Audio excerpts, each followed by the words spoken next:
of the night. Evil creatures, ray of light.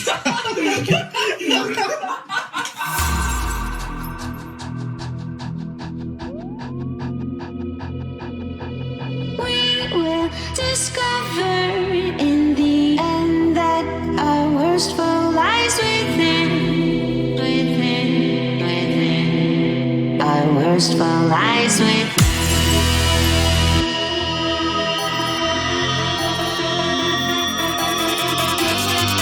Our worst foe lies within.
See your body, girl, it look like whoa. Body up and down, body don't need no toe. When I do something so you won't leave God, you know. Rock out,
Hello everyone, welcome to the Belong Arena Clash. We are back with some more Mortal Kombat 11 action, and I am joined by my co-host Dante.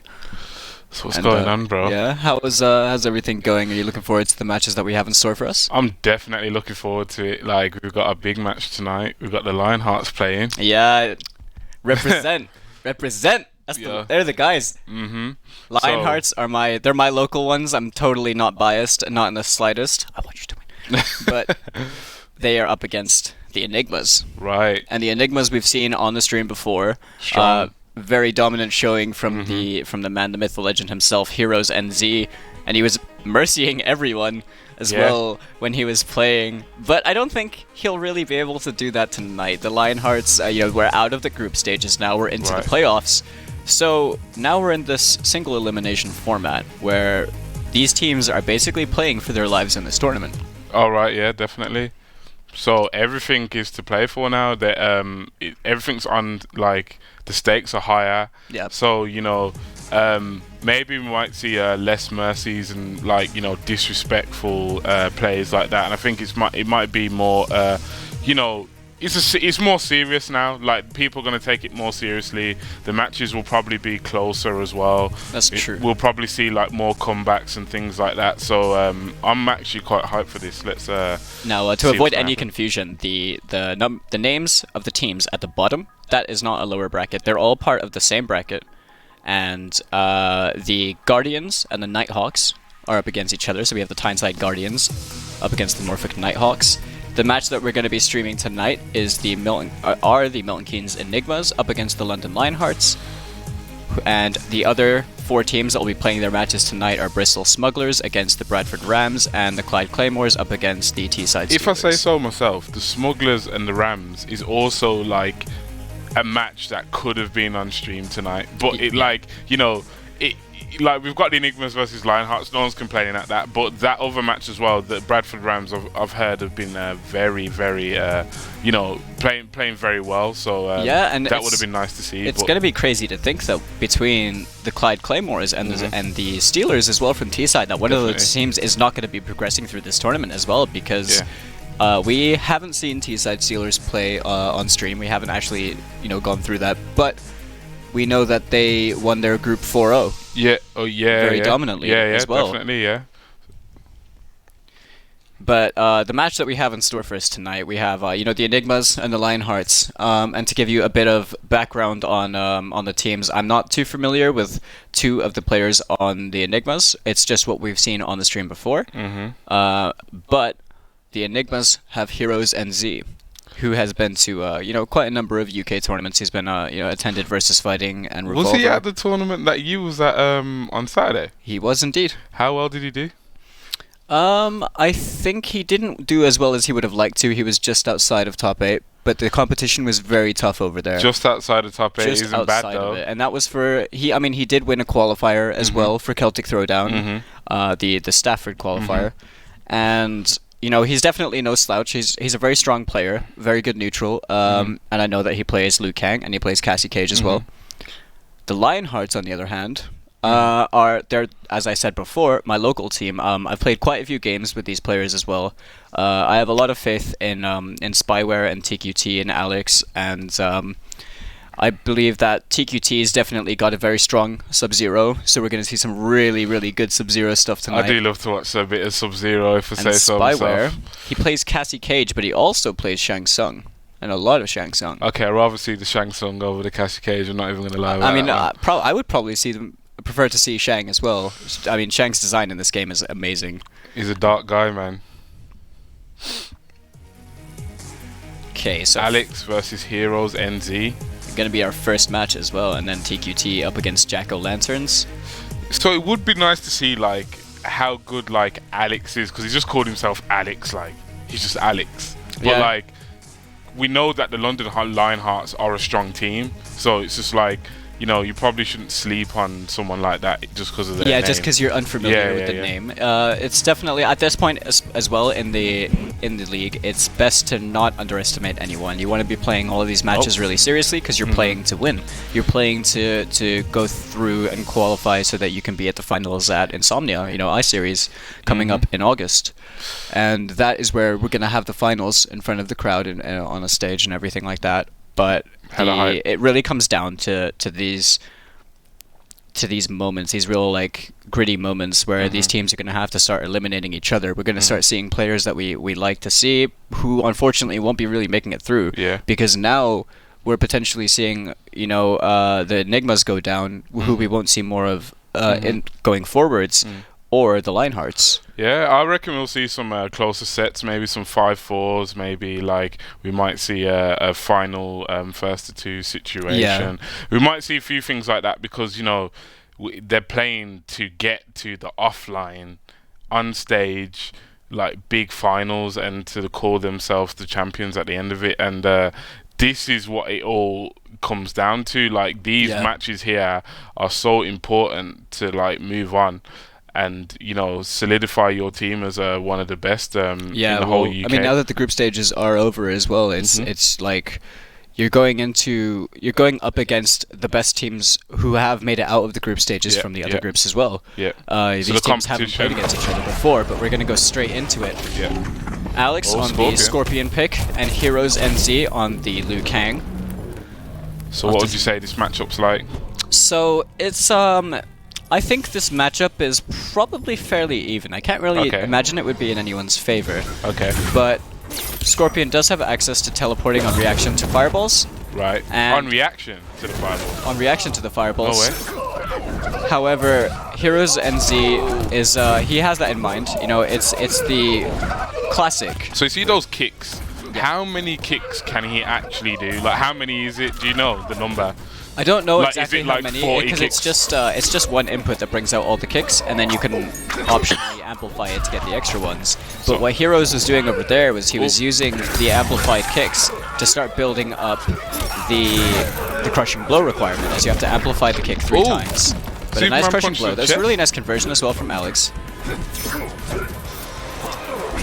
Nice tech on the grab. Yeah, definitely nice tech. So what way was he throwing him? Was he throwing forward or behind him? So I actually don't have any way of telling, really. It's just the players who know that. I was guessing that he was probably going to throw him behind him. Yeah, probably, to throw him to get corner. the position. Yeah. But, you know, Alex was onto that, and he was like, nope.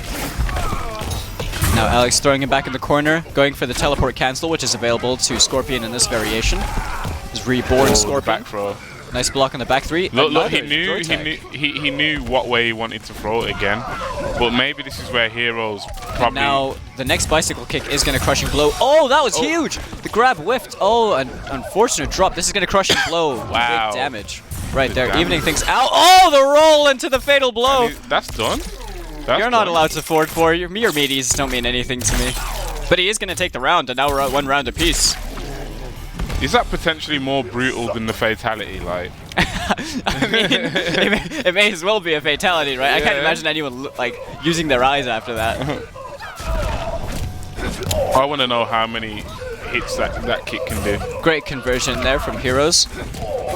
Now, was that a crossover? That looked like it was a crossover, and there's the escape failed as well. The Liu Kang throw does have the crushing blow on it. There it is, punishing the roll.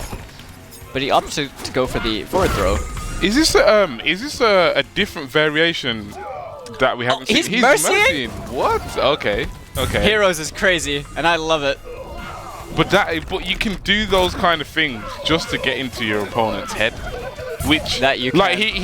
Like he had a full life bar, so it's like there's no way you're gonna come back. You're in the corner, like it is a risk, but it's just like the mental damage that it can do can affect the whole of their team. Like, you get them really shook, don't you? Really, like, oh, he just murdered us already. Disrespecting us really hard. But at the same time, now this is going to be a blow up if Alex takes the next 2 games.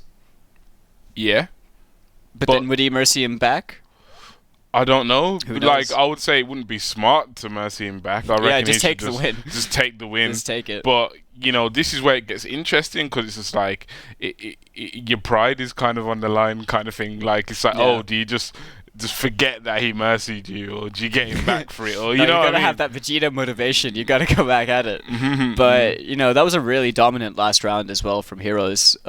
A lot of the times it was just down to Alex's defensive options just weren't really that great. Like he was getting hit by crossovers.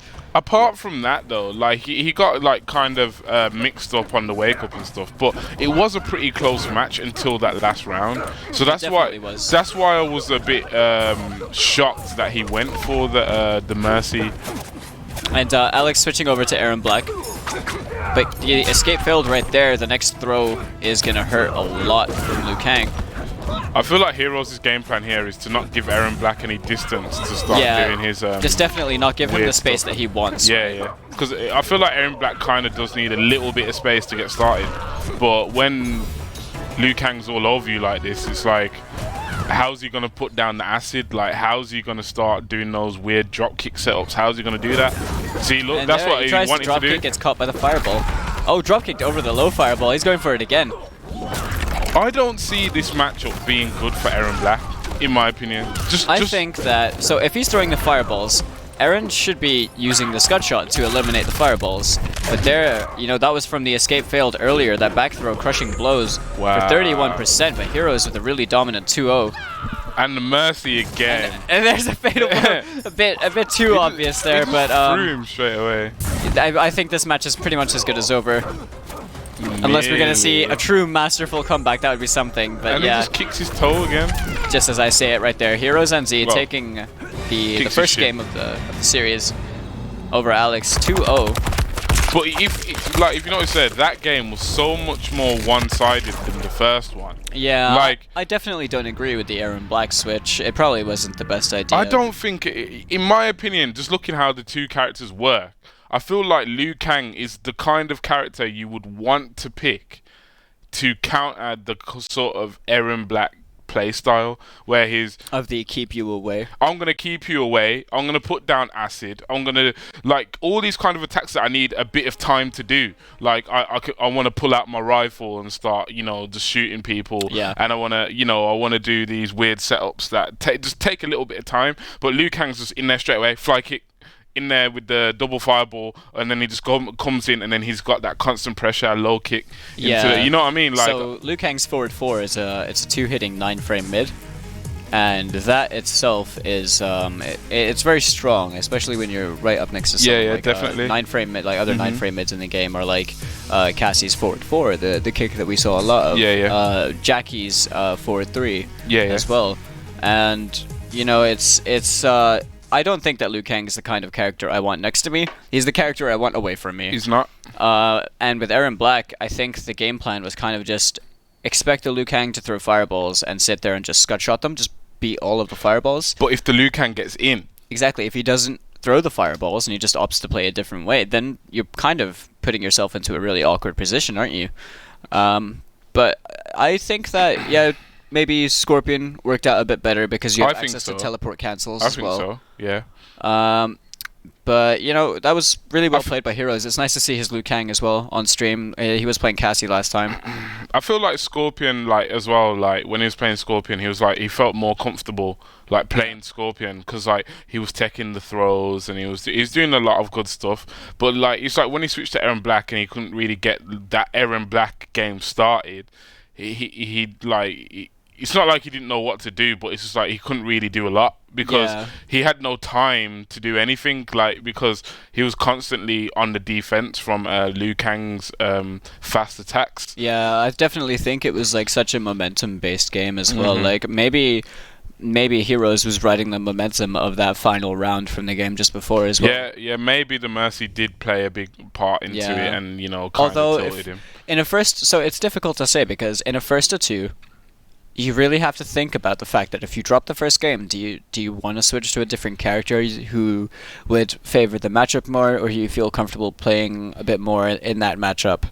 But sometimes it's not worth switching. I feel like say if you're switching to counter the character, you probably should have picked that character that you're looking to switch to begin with in a first to 2 set. I feel like it's a bit of a risk. Like say if you go into the match and you're like, oh, I'm going to use this character, but if I lose, I'm going to pick this character that's better for the match. I feel like that's a lot more risky than picking that character from Now the we start. have TQT up against Jack-O-Lanterns. TQT has got a really sick Sub-Zero. We're going to see a lot of really cool stuff. He is playing Dead of Winter. And we have, I believe, Reborn Scorpion from Jack-O-Lanterns. But I'll know for sure just afterwards. Unfortunately, the name of the variation is covered by the graphics. But no worries. Crushing Blow. Oh, he doesn't opt to spend it. He's not messing about. This is just mix. This is... You got to block the mix-ups. Using the up 3 to get out of this situation. Couldn't cash in on the Crushing Blow there like he may have wanted to because there weren't enough hits in the combo. But a nice forward roll. You know what I like about this game? It's like, okay, the fatalities and all that are brutal, right? But the actual gameplay itself can be so brutal where if you guess wrong a few times, you can just lose the whole round. Like, and you can just get blown up. Like, it's like the gameplay itself can be brutal. Yeah, it's unforgiving. Very merciless. Very unforgiving. Nice, using the back 3-2, staggered again for the back 3-2 Ice Ball. Forward 2 Ice Ball right here. We're going to see a Crushing Blow, I think. Look at this combo, man. 380 damage. TQT! Wow. This Sub-Zero is running an absolute train. This guy is crazy. Oh, he's avenging Alex, I think. He's like, you do this to my homeboy? Nah, we return the favor. Look at this patience as well. Let's hope he doesn't throw it. Oh. There's the back throw, and then one more hit is going to do it. If Jack-O-Lanterns makes his comeback, no way. Oh, and there it is, the back throw. That was a bit... I had a bit of sweaty palms watching that. It started to look like Jack-O-Lanterns was very much able to make that comeback. So you as a Mortal Kombat player, say if you've just lost the match, right? And you're standing there ready to get fatality'd or whatever, how would you like to go out? Would you rather get fatality'd or would you rather just get a little jab and you fall on the floor looking like an idiot? Like what like what would you rather happen? I would rather win the game. But no, I mean like I'm just kidding, what's the way you'd rather go out though? Okay, so if I'm going to go out, I'm going to go out like a champion, right? There's something in an old Mortal Kombat game, Mortal Kombat Deception. There was a thing called harakiris. Right. During the finish him sequence, you could kill yourself. If that was in this game, I would use that every single time. But I would prefer if the other person fatality'd me. Because they're just really cool to watch, and it's kind of like I lost anyway, so I may as well just watch it. You might as well watch it. Right, yeah, they look cool. Okay. So do you think that people do that thing where they like just do the little one attack and make you fall on the floor? Do you think that's to kind of get on your nerves, kind of? No, I think it's just to end the round really quickly, because I do that a lot, especially in online ranked, in Combat League. It's just to get the game over and done with, really. A nice breakaway from Jack-O-Lanterns right there, but TQT, honestly, he's just smothering him. Absolutely smothering Jack-O-Lanterns right here. No hit confirmed right there on the back 3-2. The Ice Ball is punishable, and that was a really nice... And he comboed after that with the spear. 2 crushing blows right there, 321.66 damage. He is playing Variation 2, Searing Rage, not Reborn, so he doesn't have access to the teleport cancels, but he has access to all the Chain Whip normals. Oh, right. Special moves. But relentless pressure right here from TQT into the cold shoulder. Amplified is going to take the round. And now he just needs one more round to take this one for the London Lionhearts. And it's, as you said earlier, a very back and forth set. TQT, man. Like, Sub-Zero just looks like such a beast when he's got the momentum. Like, yeah, he's a very momentum-heavy character. Every Sub-Zero I've seen, if they get the momentum... That was sick! He just jabbed him at the teleport! He knows this matchup. He knows what's going on. Oh, he's Ultra Instinct.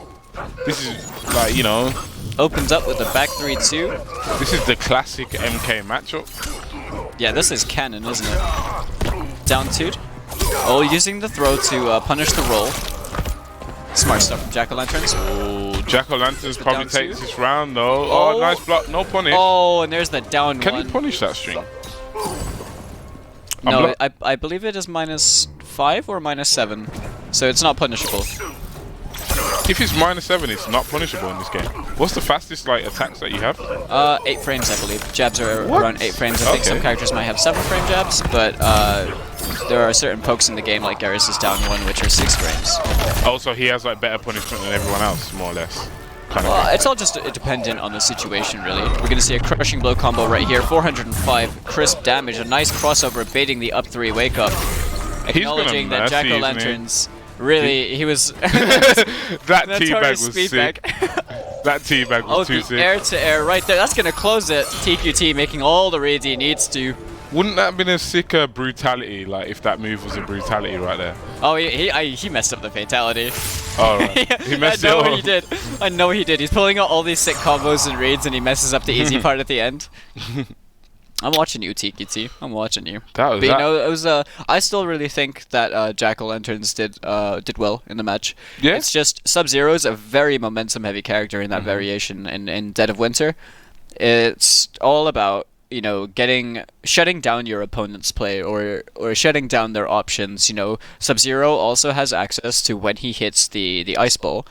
When he freezes you, he can go for a jump in into a restand with plus frames and then force the 50-50 on you as well. Yeah. So he can just keep pulling you back into that same situation. He's got a lot of mix-up potential, man. Like, how good do you think Sub-Zero is? Like, how what would you put him like on your tier list? Is he top 10?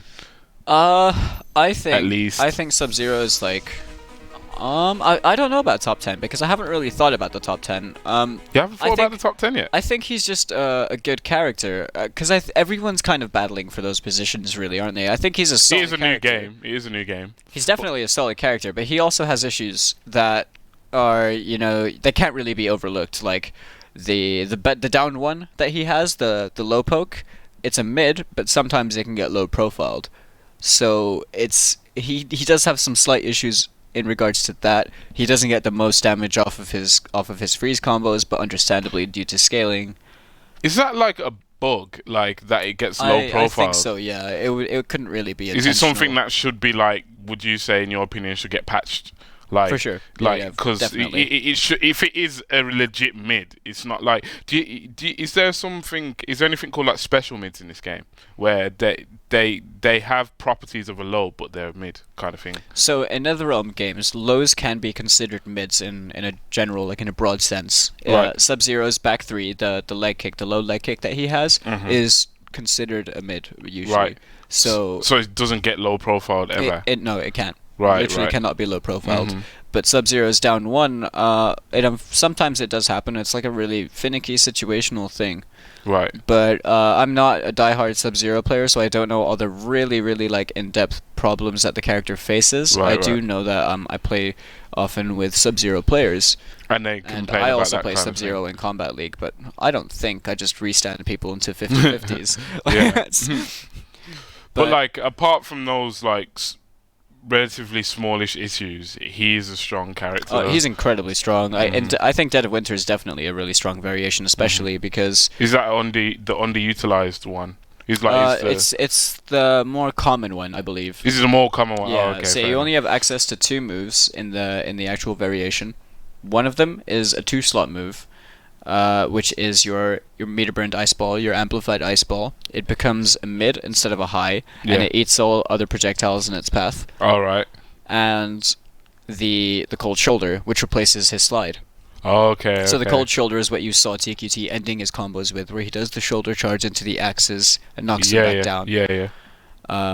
And yeah, Dead of Winter just has that ability to restand you and force the 50-50 on you. But it is really more than a 50-50 because he can grab you from there. He can like he has various options. He has various options, and he has guaranteed plus frames. Oh. We are gonna see over here Spyware. 2 of my most disliked characters. Your most disliked? I don't like either of these characters. Let's go. Let's see what this matchup's like. I don't think I've seen this matchup. We do have Spyware and Funky Weed over here. Funky Weed, Spyware. And Spyware is on his Cassie Cage playing Digital Soldier. Nice forward roll into the forward 4-2. And Funky Weed over here on the Scarlet. Now, Spyware does play Scarlet as well. So Right. you did see the flawless block on that string. Scarlet does have a few strings, so Funky Weed should be careful about committing to them. Because if they're flawless blocked, they can be punished. So Spyware playing Scarlet himself, he's not really going to get gimmicked out too much. But, you know, he's still getting hit by the tongue and stuff, though. He's like... Yeah, so that's just impatience. Right. I feel like Funky Weed's going to go for the mid-low string again. Because he has been using that a lot in neutral. But now, I'm not really sure why the glow kicks are being thrown out without the meter being added onto the end, because it becomes safe. It's punishable.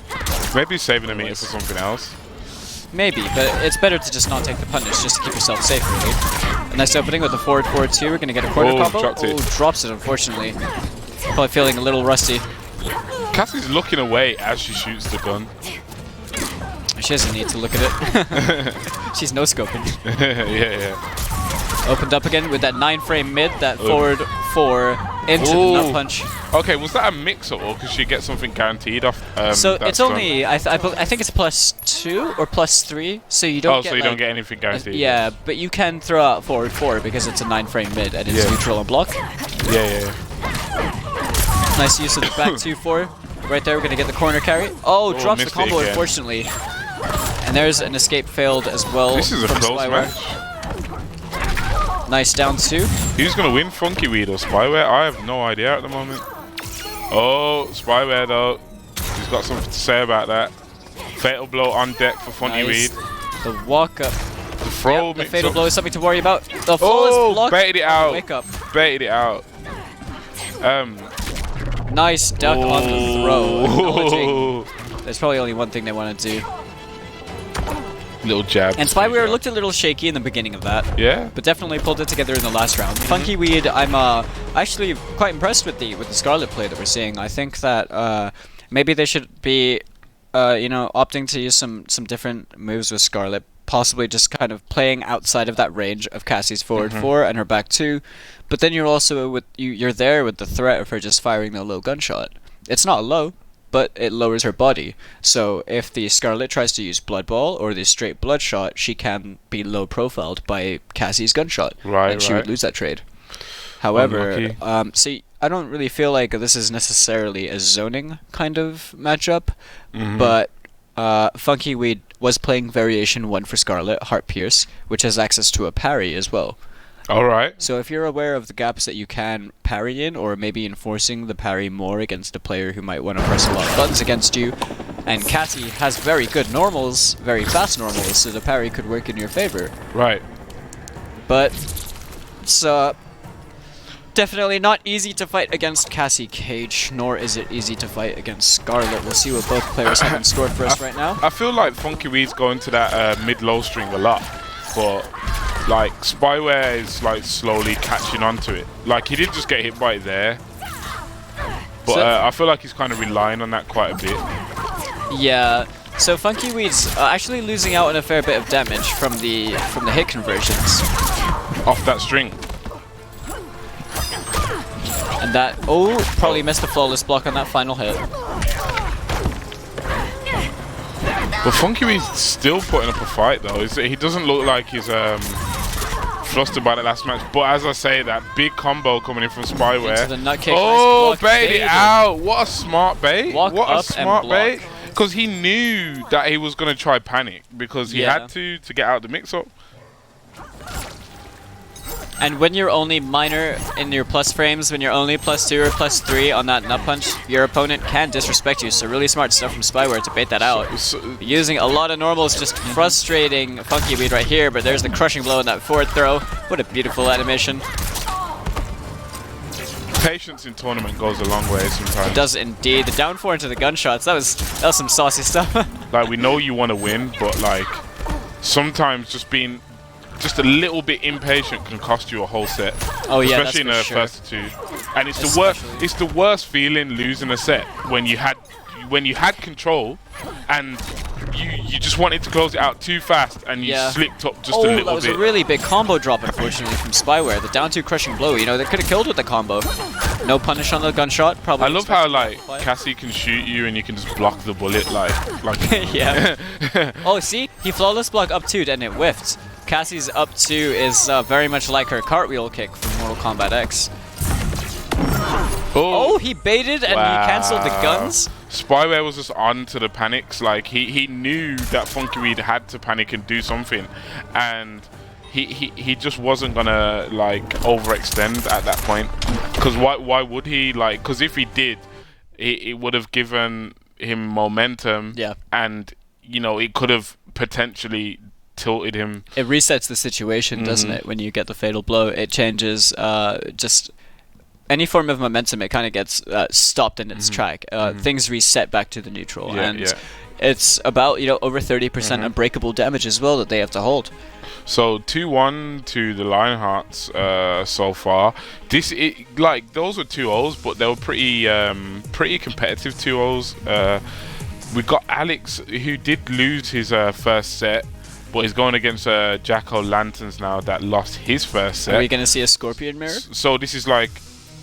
I hope Alex plays Shao Kahn. I know Alex also plays a bit of Shao Kahn. Maybe he might to like avoid the mirror match, because a lot of people like to avoid mirror matches in tournament, and I feel like that's to take the pressure off them for losing with said character. Losing the mirror with the shame. Yeah, because that's what I feel like it was. Like, because there's loads of people that are like, oh, I hate the mirror, but it's just like, why do you hate the mirror? The mirror's not that bad. It's just like you're fighting your own character. Like, really, if you like, I reckon if you probably hate the mirror because you like, it puts more pressure on you to win, in my opinion. Because it's like I agree with that. I hate mirror matches in tournaments. Like, if you like, say if you're considered like, oh, you're the best Shao Kahn in UK and you're the second best Shao Kahn in UK, and you have to play each other in tournament.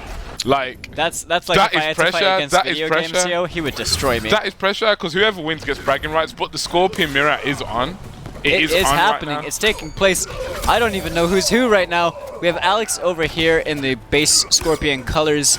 Meanwhile, Jack-O-Lanterns is playing the slightly more golden, I guess, armored Scorpion. Feel my pain. Playing the away colors, although it's back 4 out of the back 3. Interesting stuff. Now we're gonna expect to see a lot of teleports.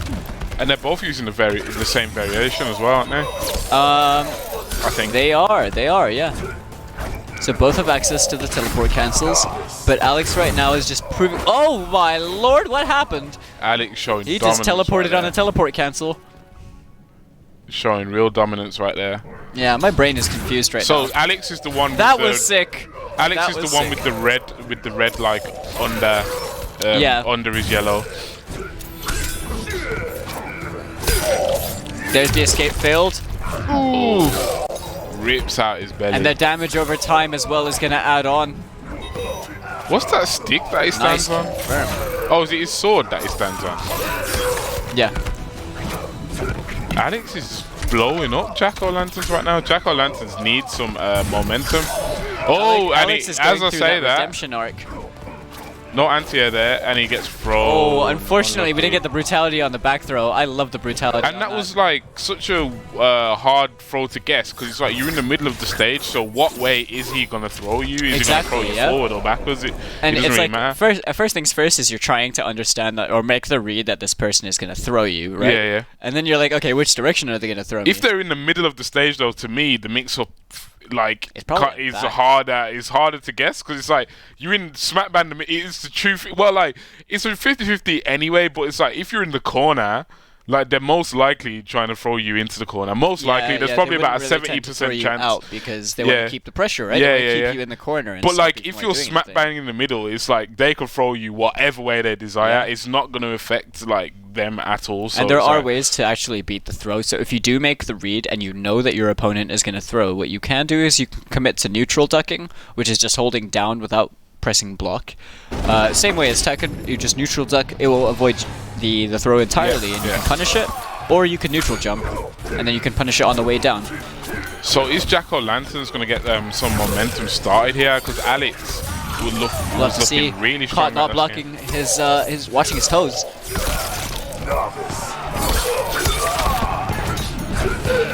Oh, nice. That looked like it might have been a crossover, but it wasn't, kind of thing. That's why I feel like Jack got hit by it. Nice tech on the throw right there. With a beautiful punish on the string on the 4-4-2 That was a whiff string. punish. That was a beautiful whiff punish.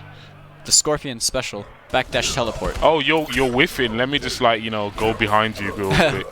Hey, don't mind if I just teleport up on you. Into the nice spear. combo. And the crushing blow. Oh, the mix-up. He ends the combo early. That was nice. sick. Alex is not messing about. Blown up with the up-2 wake-up. Great stuff from Jack-o'-lanterns as well. 2 throws whiffed from Alex. Eats a 4 throws his own.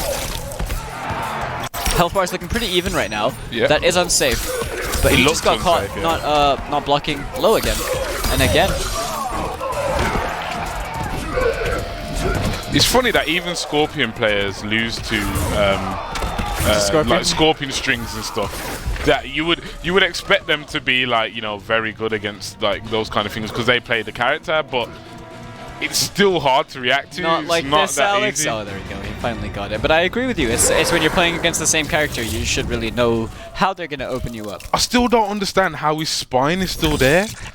I don't understand that. Ever since you mentioned that to me, I've never been able to unthink of that. I think, how is the spine still there? How is the spine no matter there? what I think of, I can't understand how it's... How is it there, bro? Maybe he just swerved. He just did a little circle around them and then... Oh, yeah. He did that hit them with a roundabout. Bro, come on, man. And it's if you notice, his spine is heated up as well. It's like his spine is super strong. He's got the indestructible spine. Yeah.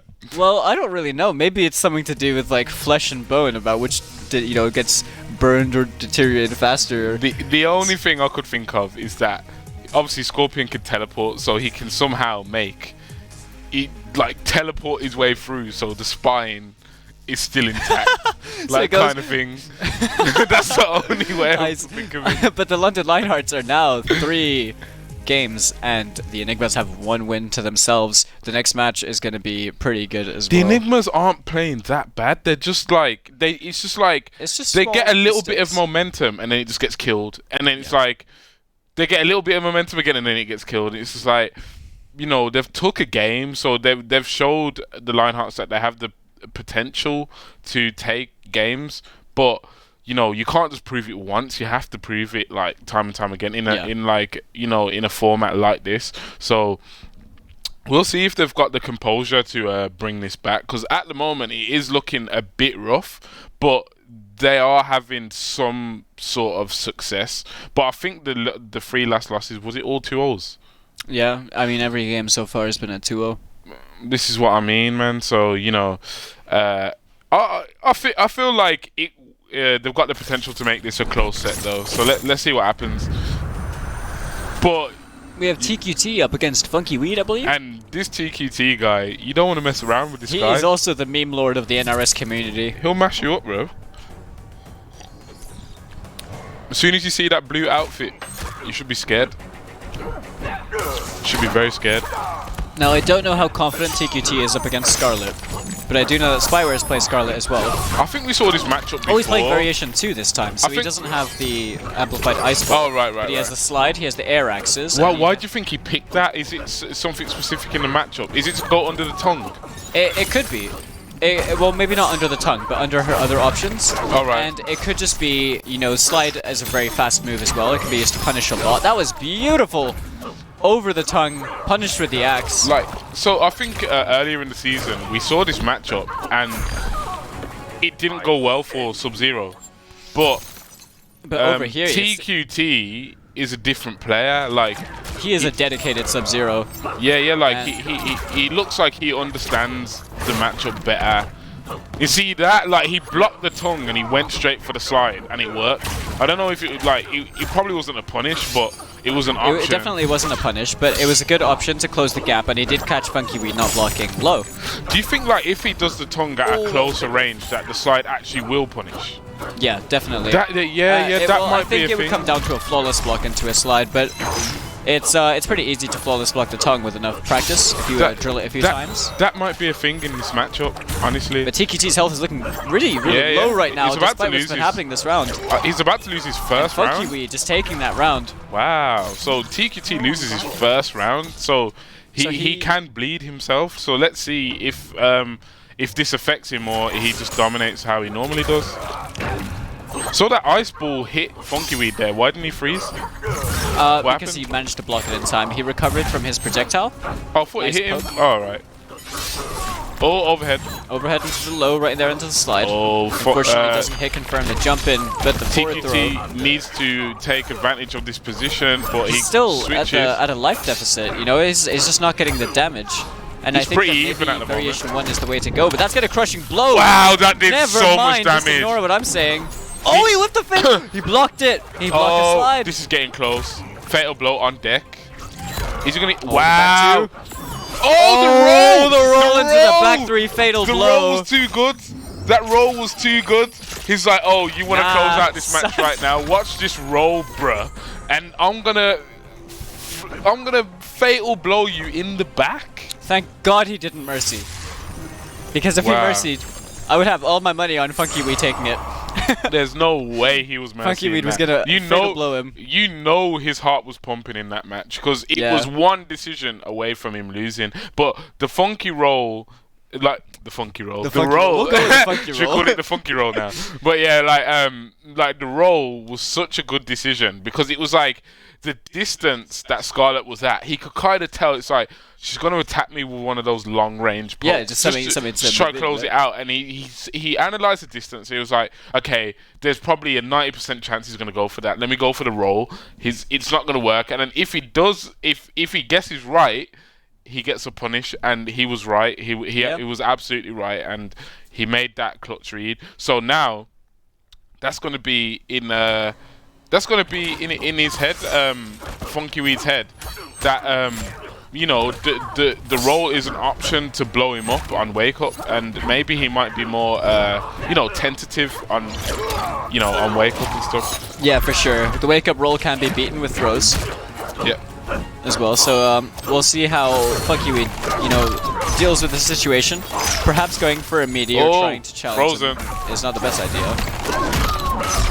Got a nice little combo there. Throwing Scarlet closer towards the corner. Does he? He doesn't have that air fireball. Not fireball, but ice picking. Ice axe. In the other variation. He doesn't have that, does he? It's just specific to this one. Yeah. I feel like that's a decent tool in this matchup as well. Oh yeah, definitely, because you can avoid the tongue entirely. Yeah. Like he stays in the air for quite a bit. Yeah. And then like it will also act as like a punish for the tongue as well. Nice throw tech. Now, the thing is, you can actually whiff air normals into that air axe as well. Nice throw tech again. Yeah. But if Funky Weed really wants to mix him up, like when he's in the corner next time, he can start throwing him forward. Ooh, that was a bad roll, but TQT's getting hit a lot over here. Just getting caught by everything. Funky Weed really just mixing him into the ground. He might lose another round here. Oh, he's got the... What's he going to do with this though? He has the best thing to do over here. This is if still he very makes doable. his comeback. If he makes his... Oh my god. The read. No, don't tell me. No. Oh, he's got the meter. Oh, that's so unfortunate. He had the meter to make that comeback. Yeah, he did. And one more mix-up into the forward 2 fatal blow would have taken it. Or it's a 50-50 into the fatal blow. And he just about slipped up, man. That's so unfortunate. Now, I'd like to see TQT start flawless blocking that string from Scarlet. It is fully punishable. Because I feel like you don't really see like a lot of like 90% to 10% comebacks in Mortal Kombat, and like when something like duck that does happen, I feel like it's very special. Yeah, very much indeed. They're only the true master comebacks. Mixed crushing blow. One more touch is gonna take it. Fatal blow though on deck. He's gotta be careful. There's the axe caught Funky Weed, thinking that he was gonna advance. No messing up the fatalities this time. TQT. That was a really good set actually. Funky Weed's Scarlet is I like Funky Weed's Scarlet.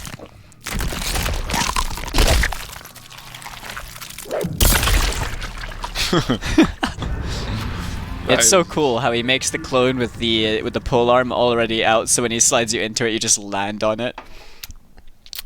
Sub-Zero, man. What a great character. He's a G, but man. TQT, you know, taking another match for the London Lionhearts, which is going to put them now at 4 wins with the Enigmas, who have 1.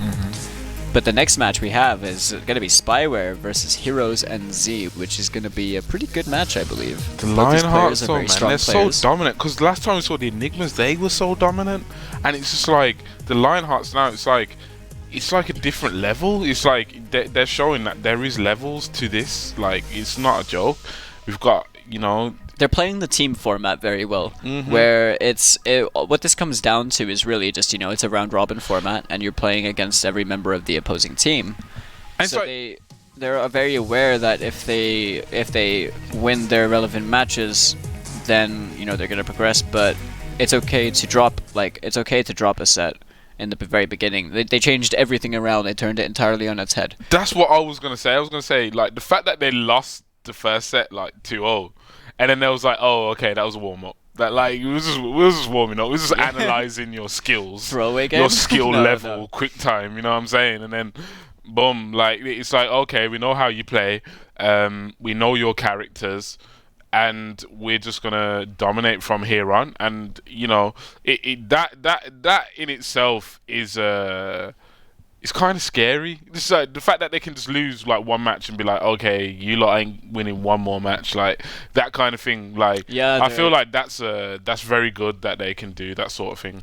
It's they're very hungry for the win. I'm sure you can tell in how they're playing, but right now, Heroes versus Spyware. I've never seen these two play, so I'm actually really excited to watch this match. Heroes isn't a joker though. This guy with Liu Kang. He's a sick player indeed, and I can confirm that NZ does not stand for New Zealand. I just say that to annoy him. NZ is Nightwing Zatanna, 2 characters he played in Injustice 1. Right. That's a bit of background lore for you on Heroes. But right now, you know, he's just playing this simple, very, very neutral-based gameplay on Spyware right now, and he's just flustering him. Nice duck into a punish with the 1-1-1 from Spyware, whiffing the back 2-4, but it's not that big of a deal because it goes unpunished. So you know the time that Heroes lost? He wasn't playing Liu Kang, was he? When he lost?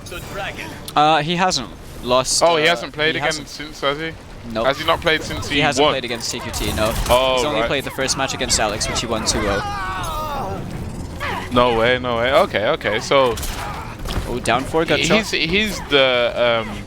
he might be the savior for his team, like, you know what I mean? Like, he might be just definitely what they trying need. to put the team on his back right now. That was a beautiful jab anti-air into a conversion. Now, I think he did get the 3 stacked up, the 3 bicycle kicks with the Amplify. He looks pretty comfortable against Cassie Cage as well. Well, he plays Cassie as well, so he just knows this character. Yeah. But Liu Kang seems to be his kind of stuff. Nice duck again with the 1-1-1 right there, forcing the breakaway. Oh, committing to it, really just betting everything over there and hoping that the forward 4 would hit. But are you serious? The one guy on his team that can win. Are you sure about that? Mercying. Oh my lord! He didn't flawless block Oh it. my gosh, he just kicked her in the headphone face. users, but what? He didn't... This guy's crazy! This guy is absolutely crazy. The only guy who's been winning on his team. Heroes MZ, you are a psychopath. He mercied a on twisted an even life. Psychopath. On even life. Wow. And he still won. That's the worst thing about it. He still won. You make me a very, very anxious person, Heroes. You mercy people all the time. And... Do you feel like it's so risky, but at the same time, I can never like fault him for it because he wins the game. Because he wins. But it's just like, do you feel like the Lionhearts aren't comfortable in the Liu Kang matchup?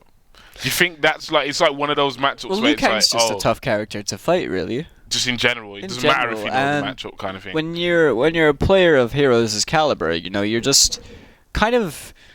It's making a character that's already considered pretty difficult to play against even harder, right?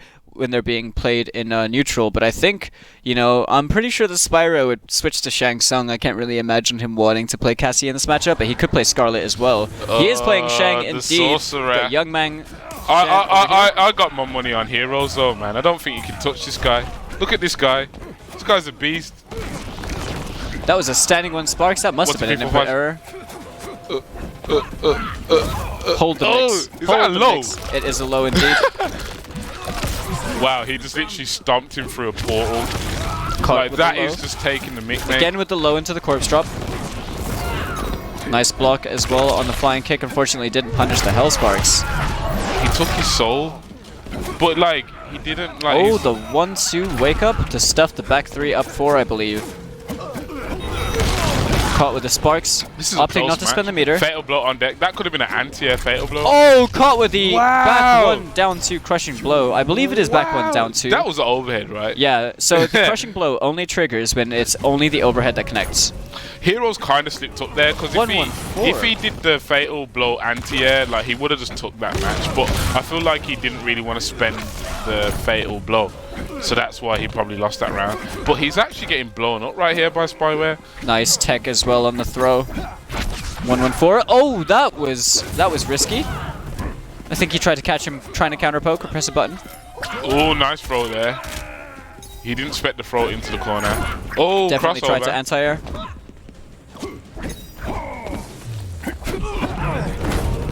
No hit confirm into the sparks over there from Shang Tsung. And when I say sparks, I am referring to his up skulls, his the rising projectile that he has. Oh, with the forward 4-3 That's confirm dead, into right? the fatal blow. That is 100% dead. Heroes is going to take this round, but he has sacrificed his fatal blow, which he no longer has access to for the rest of the game. That dragon's kind of sick, you know. Now, Shang Tsung's fatal blow, it doesn't have very far reach, but it can be used as a counter poke. You know, if you think your opponent is going to try and press a button over there, it's a perfectly valid tool. But that was 40% just there from the crushing blow that comes from the bicycle kick. Heroes absolutely in control of this round right here. That was a beautiful duck from Spyware. Nice confirm into the slide. Oh, Spyware could definitely make this comeback. Standing 4. He could definitely make this comeback. His Hero's gonna Mercy again. Beautiful use of the Just to make sparks right there. If Hero's Mercies, I swear down, this guy is actually off his head. Very, very tense moment right now. Spyro with the opener. How did he get caught by that? He must have tried. Oh, no way, he missed it. No, that is. You should have taken the easy combo, just the down run into the 1-1-4. He mercied? No way. What are you doing? No way. Heroes, what are you doing? No way. No way. Now if Spyro... He's gonna get fatal blowed, isn't he? Oh, just mistimes the jump. He won both matches on the equal health. He's Mercy. giving me heart palpitations. But what level of confidence must you have in yourself? I don't know, but I love it. He's mercying everyone. He's when your team's losing, when your team's getting bossed up, your team is getting bossed up, and you're mercying on equal health. His team must be like psychology based, isn't it? Like, he's getting in the head. He's like, yeah, we're at the deficit over here. We don't have as many wins as you, but I'm still gonna mercy you every game, even when I have equal health to you or less. This guy's a legend. He's a legend. Mm-hmm. I don't think you'll see anyone else mercying when their team is down. What was it? 4-1. It was 4-1, which is now 4-2. It's now 4-2. It was 4-1. So you're down like 4-1, and you're mercying on equal health in the final round. Absolutely in the final round. In the final round, and it is a shame that Spyro let those games slip away from him. As if he won that set, it would be moving on to the next series.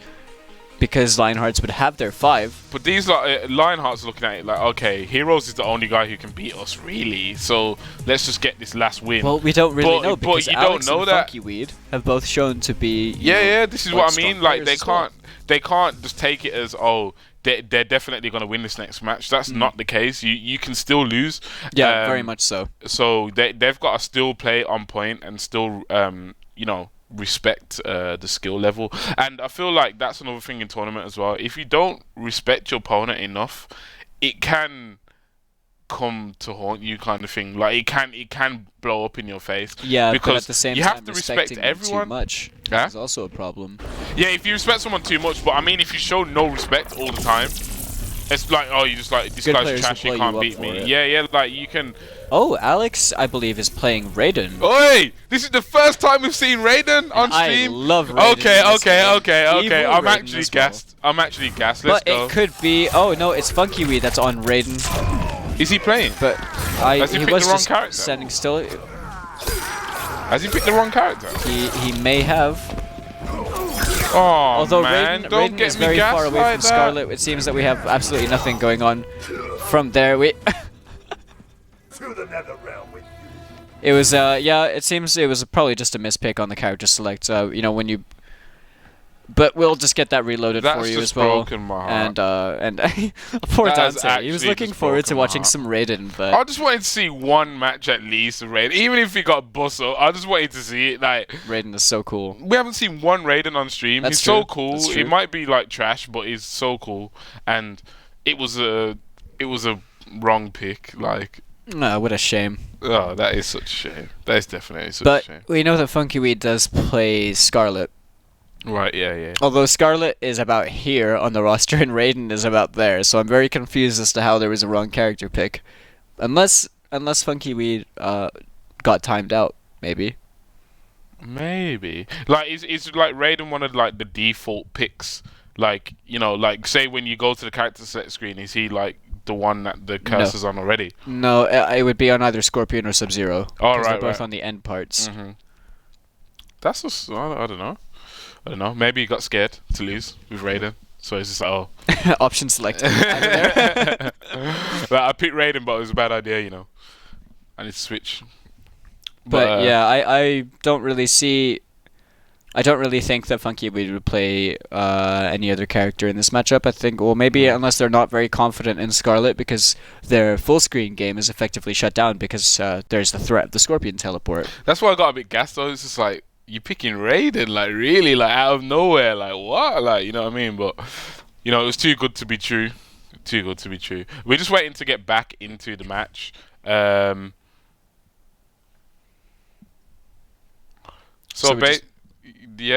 you know, the players, you know, we're just waiting on the players, basically. Whatever's going on, something weird's going on, to say the least, because, you know... Something fishy. Something weird's going on. But, you know, we will get back into the match. We'll get the action going on. This is potentially the final game for the London Lionhearts of this set. Of this series, yeah. And series. It's like if they win this one, they'll have their 5 points, and then they'll go 1-0 in the actual set between both of these teams, which would then be a matter of they'd have to get another 5 as well. But, you know, do you want to try and fire some predictions in the air about who you think's going to take the rest of the matches? Because these are all taking place in the same week. We're just streaming the Enigmas versus the Lionhearts.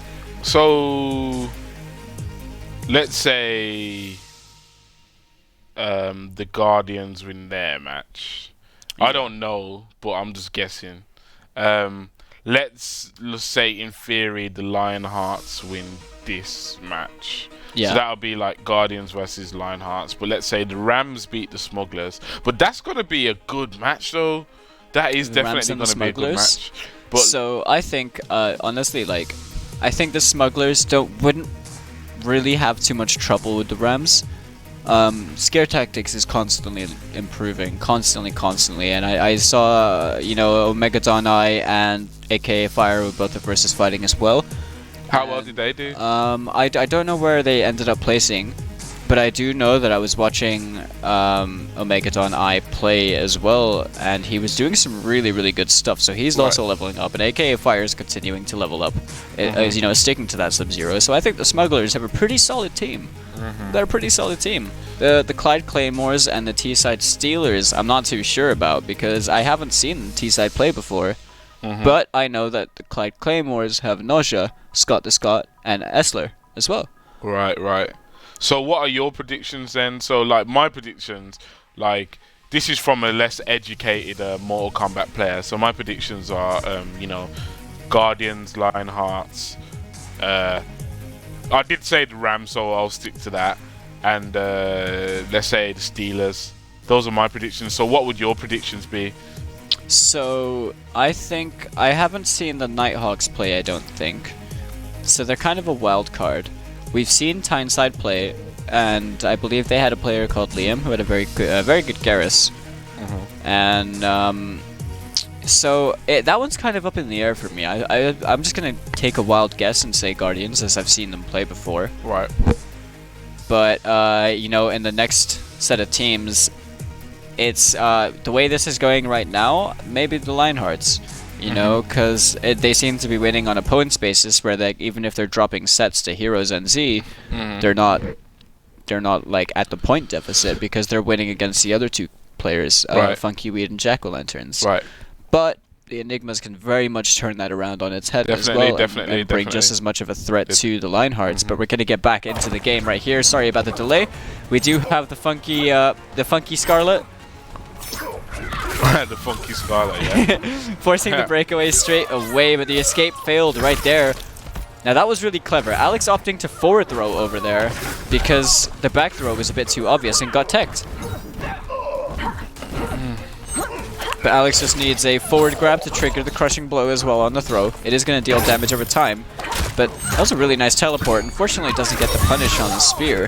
I feel like Scorpion probably does decent in this matchup because of the teleport and things like that. Like, yeah, to get the teleport cancel is going to be very hard for Scarlet to deal with, indeed. Yeah, that's just like me guessing though. Like, we haven't seen how it actually plays out just Crushing yet. blow. Oh, he didn't spend it. But Alex doing pretty well at the moment. Funky Weed trying to come back though. Nice throw. Funky Weed lands a lot of throws I've noticed. He lands that Scarlet just as you say it. This time with the escape failed as well, so the next throw is going to Crushing Blow. As Scarlet gets Crushing Blow in both directions of her throws. Scarlet has the teleport. She does have a teleport, only in this variation. But you see there was no Crushing Blow in the throw because the throw that came before, Alex teched. Right. So you effectively lose your Crushing Blow. Yeah.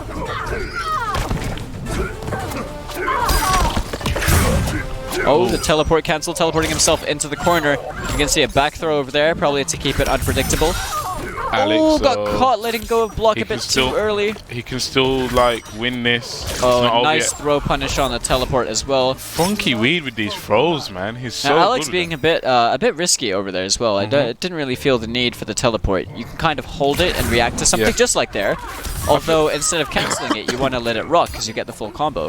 I feel like this is where the nerves kind of kick in for the Lionhearts a little bit more, just because they know they lost the last match and they need one more match to close it out.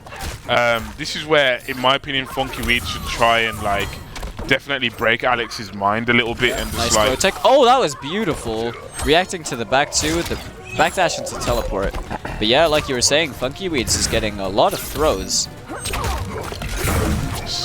Yo, the teleport into the teleport and then the punish.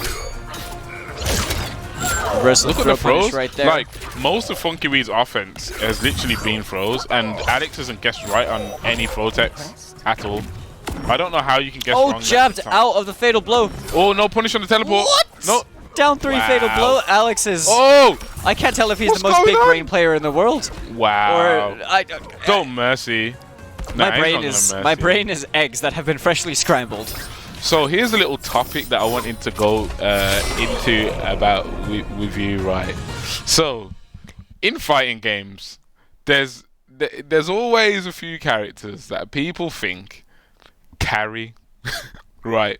What characters in Mortal Kombat, in your opinion, do you say carry? Jackie Briggs.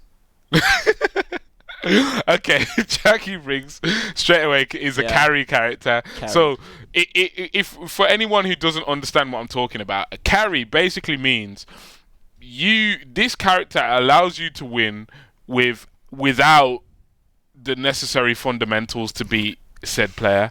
So couldn't have worded it better myself, and I think a lot of people in the community, not me personally, but like a lot of people in the community regard Reborn Scorpion as a carry character. Reborn Scorpion, the one with the teleport cancels. Okay. Because he has teleport cancels. He has a free way of closing space or creating space without actually suffering any repercussions as well. Right. He has a really good stagger.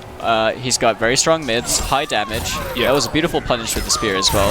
So who else, apart from Jackie and Scorpion, would you say, in your opinion, is a carry character? So it's hard to say. I think Sonya's a character that you can get away with a lot of things. However, it's gotten to that point now where I'm starting... Sonya over Cassie?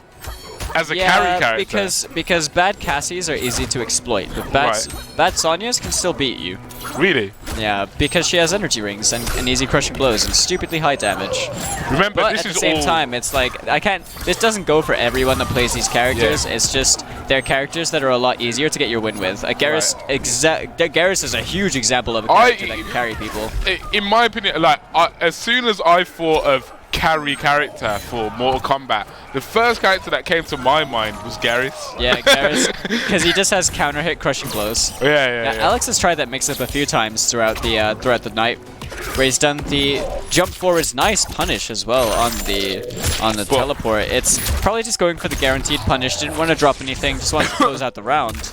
Yeah, so Funky Reed takes that round pretty But Alex has done that same bait attempt, I will call it, where he does jump forward, teleport backwards, and then he cancels it to create a bit of space, and then he'll throw out the spear, trying to get you to press something at full screen. I would just like to say as well, like, when we're talking about like carry characters and stuff, it's all our opinions. It's nothing like, you know, some people get you know, offended by that. We're not trying to say that people that play these characters are all carried or anything like that. They're just characters that are a bit easier to win with. Like in said person's opinion, like maybe if those people like played those characters, they would understand like the struggles of that character. The tongue just whiffed entirely, but yeah, so basically it's to put it into perspective, if you try to play a set in Kombat League with Garrus and you try to play a set in Kombat League against the same person and the same character as Frost or Devora, it's gonna be a lot harder for you. You know, it's like if you're picking Baraka or Liu Kang or Cabal, it's easier to win with those characters than it would be with Kotal Khan, but they're not really carry characters per se. Yeah, but it's just like it might not even like when I talk about carry characters, it's not like a tier list thing, like what I'm saying. It could be something. Get a lot of reward with little. It could be a character that's not even considered that good on the tier list, but they just have some tool that allows them to. Let's not get into tech because we'll go into a next discussion that I was, you know. But nice clean jump in. It could just be a character that has a certain tool or a certain set of tools that are just the brutality! Wow, the brutality! There we go, I love this one. Ugh, what? Cracked. That was sick! That was sick, wasn't it? Yeah, when you hear the proper game audio with it, it goes... I thought he was going to flip her over and then like do something like that, but he just like popped her spine out before. Just hit her like, with the DDT, like... How's he going to just pop out her spine like that? Literally, imagine that. Just look, the chiropractor appointment.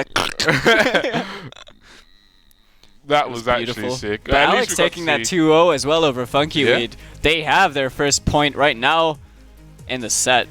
They're going to go 1-0 above the Enigmas, and they only need another 5 wins to take it entirely, which would knock the Enigmas out. But the Enigmas are still in. So the Lionhearts, they're in a good position. They're like, all right.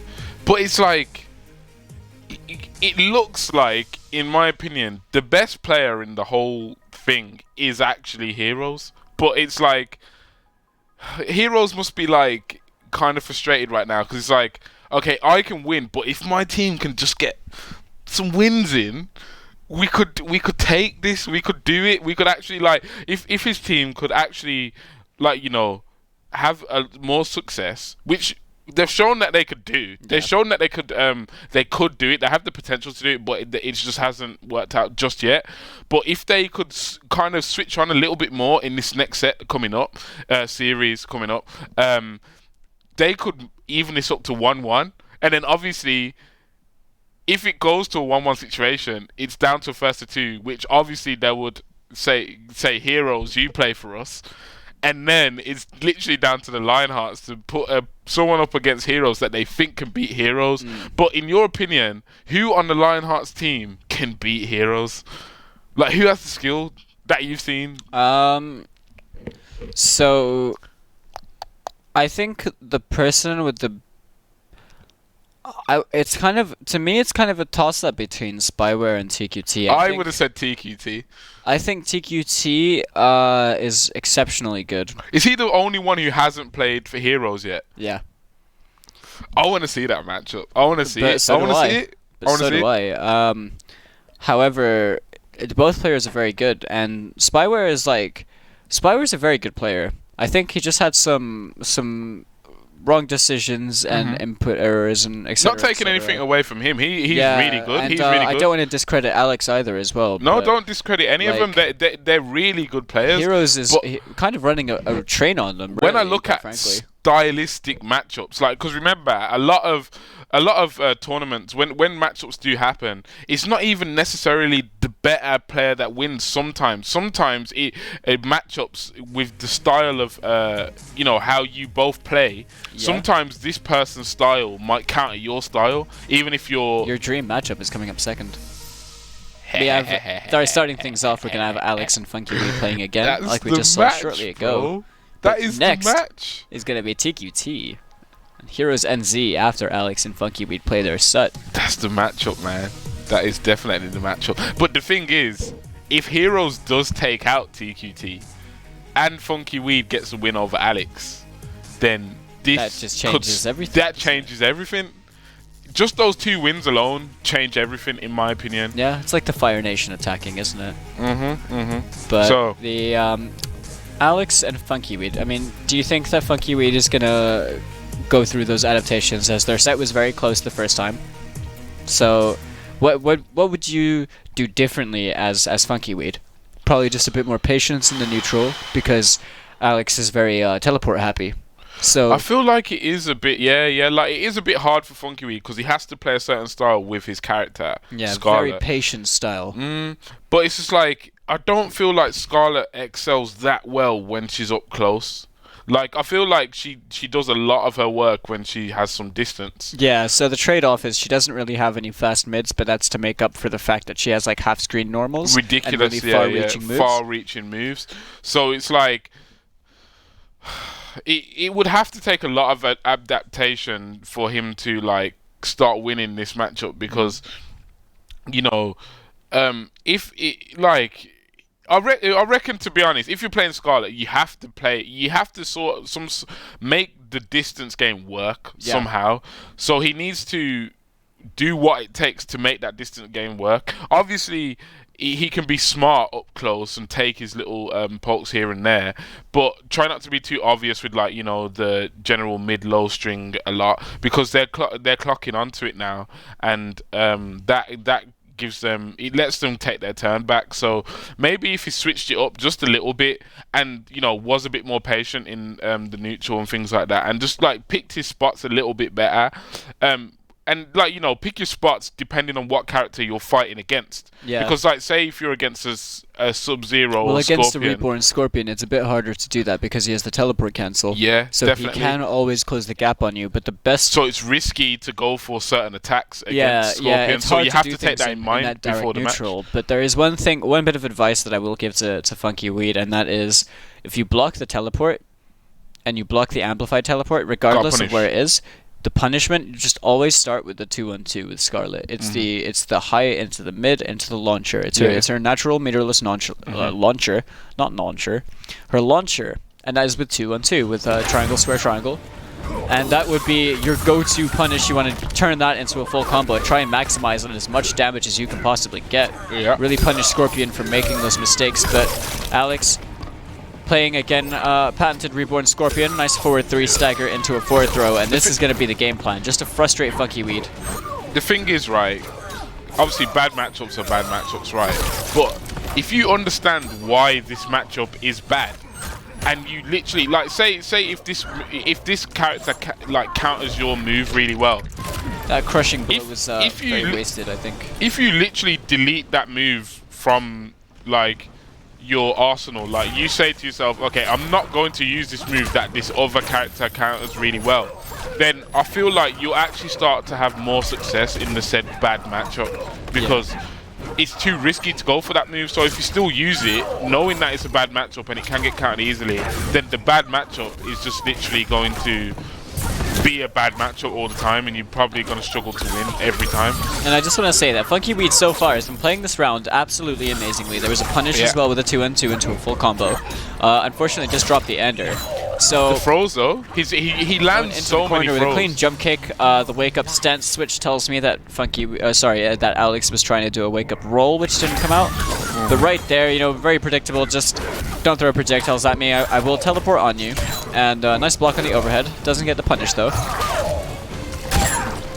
That is unsafe. But yeah, yet again, no punish. She's got a lot of fast screen poke. This might crushing blow. They're not very... Oh no, because Funky Wee teched in the last round. He no longer has that forward throw crushing blow. So is Funky Wee gonna take like his first match here? Like, can he do it against the Scorpion player? That would be a big statement. Would it indeed, probably trying to catch it. Oh, he got clipped by the low. Oh, mid low. Okay, right there, but a fatal blow to go straight through it. Just overextended just a little bit. Now this isn't gonna kill. This is just to reset the situation and get as much damage as you can off without it being breakable. So right now, Alex is in a very good position as well. Oh, he got him. That was so unnecessary. He took the match. Yeah, that's it. I mean, that was an optimal punish. He just used a fatal blow. You can't drop it. It's a guaranteed punish. But yeah, that was very bait smart and disrespect from Alex there. Like, he didn't need to go for that teleport. He may have been trying to cancel it, but honestly, when you have that much of a health lead after you've just fatal blowed someone, you don't need to rush to close out the game. The thing is he got a bit too antsy over there, and then he took the unnecessary risk that he really didn't need to, and he got punished for it, which is why he lost. He probably thought, oh, like, sometimes players disrespect other players like punishment. They probably think, oh, I can just use this move for free against this guy because he's never going to punish it, kind of thing. And he probably had that in his mind, and you know, it didn't work out for him because he actually did get punished. So, just a bad decision. He can bring it back if he wants to. You know, if Funky Wee doesn't keep up his momentum that he's going to gain from this. Yeah, well, I think Alex had the right idea. It's just that was a very unnecessary risk right at the end. It definitely threw the game, I will say. But that one unnecessary risk. And I'm just happy. I'm glad, rather, that Funky Wee capitalized on that mistake that Alex made. He did punish him for it and close out the game. Like, that's the important stuff. It's the smart stuff. But Alex is going to stay on Scorpion. I can't really see a reason to switch. Kind of sad he isn't playing Shao Kahn, but it's all right. Do what you gotta do. Nice block into a reversal spear right there. Wow, the resets. Now that was 2 bars for 234 damage. Not the most optimal in the world, but he'll build that bar back very soon. Yeah, I don't think he's too worried about the bar situation at the moment. A nice hit confirm off the forward 4-2 into the teleport. He gets throw countered by Funky Wee. Look how fast his bar gains. Look at that. Oh, he teleported the teleport and then he got thrown. Is that how fast everyone's bar gains? Yeah. That is crazy fast. I've never noticed that, how fast the bar gains. Pretty quick. So the only bar that takes a long time to come back is when you use breakaway. When you spend both defensive bars at the same time, they take a long time to come back. But if you use them individually, they don't take as long. So Alex is not looking happy about how that last game ended. Definitely not trying to redeem himself over here. He's already won this set before in the previous series. Funky Wee not looking too strong in this match right here. He's going to have to do some... Why did he use the roll, by the way? I'm not sure. Maybe he was expecting something. Forward advancing. Oh, the whiff on the neutral jump kick. Very unfortunate. And that was a pretty dominant match. That was very dominant indeed. Alex has just like said to himself, okay, I threw that game. I'm going to change things. I'm going to play this better. And that's exactly what he did. But... you know, Funky Wee not out of this as well. We're now at 1-1 between both players. Yep. So we have a final match between them, and the winner of that is going to secure the first very important point in this second series between both teams. Yep, and this point is very important in my opinion. Because this one's the icebreaker, right? This one's the one that gets you started into it. You want to be the team with that first point on your side because it makes it infinitely easier to ride that momentum along, and then, you know... It's quite nice that the way that the Belong format works is you are in the Belong the arenas, and because they're 3-on-3s with you know, a sub if you need it as well, you have the 4th person there. Yeah. There's a lot of space for people to motivate each other, to coach each other, to help each other think about, because from an observer perspective, you can see things differently in a game as opposed to when you're actually playing in that game. And it really helps to have the opinions of the people around you to see where, you know, you might be faltering and what you could do differently. Because, say for example, Funky Weed is having a lot of difficulty with Alex's very aggressive and erratic pattern, like, you know, the wake-up teleports, a lot of teleports, that he may feel frustrated. But to someone like Heroes, he could be saying, you know, a different thing, like, oh yeah, but if you choose to block in this situation and then just choose to punish him with this, it could help make the adaptations in situations where players might feel like making that themselves is just not going to go right now. Yeah, that makes a lot of sense. So Funky Weed, he just looks like he's lost all of his momentum. But the thing is, he needs to get this momentum back, because if he can prove to the Lionhearts that he can also take a set, it will be a very good start for his team. And there's a crushing blow. A good confidence boost for the rest of his team as well. And I do agree with you. Definitely needs to steal this back. A nice back throw into the corner. But over here, you know, it's real scary. Be careful with those tongues. Nice block, and there's the punish. Yeah, nice punish. He didn't get the optimal punish, but he still got a punish, which is very good. Was that the string that he was talking about? It wasn't. Oh. No, so that string Funky Weed did is 1-2-4. Right.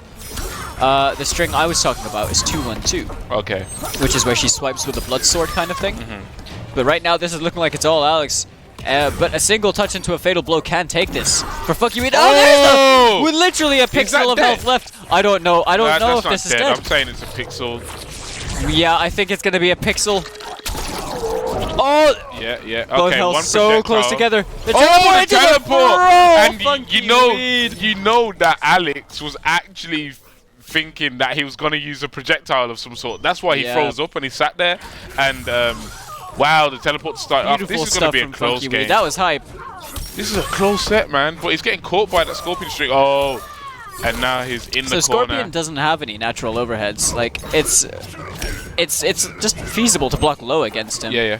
Oh, he went for the jab into the throw. Oh, the position switch. Alex is canceling teleports where he really shouldn't be, because they would actually just give him the extension. Use the roll, man. But this is just a corner game right now. That was great throw tech. Oh, nice punish. No, not optimal. This is gonna be tough. There it is, the brutality. To get brutality like that is so satisfying to me. I love that brutality. To get brutality like that after such a close set. Yeah, well, you know, GG's to Funky Weed as well. I think definitely made better adjustments from the last time that these two could have had it. I feel like it's the punishes. The punishment let him down. The teleport. You're putting so much damage out, or rather, there's a lot of damage that you can take for free, literally for free, because you're punishing what they're doing. And I don't want to be like mansplaining this or anything, as I'm sure Funky Weed already knows this. But you know, there's a lot of damage that you could be getting for free that unfortunately you're not. Like punishing the teleports with 2-1-2, 2-1-2, 4-4 into tongue would net you an average of a higher amount. That's close to 30%.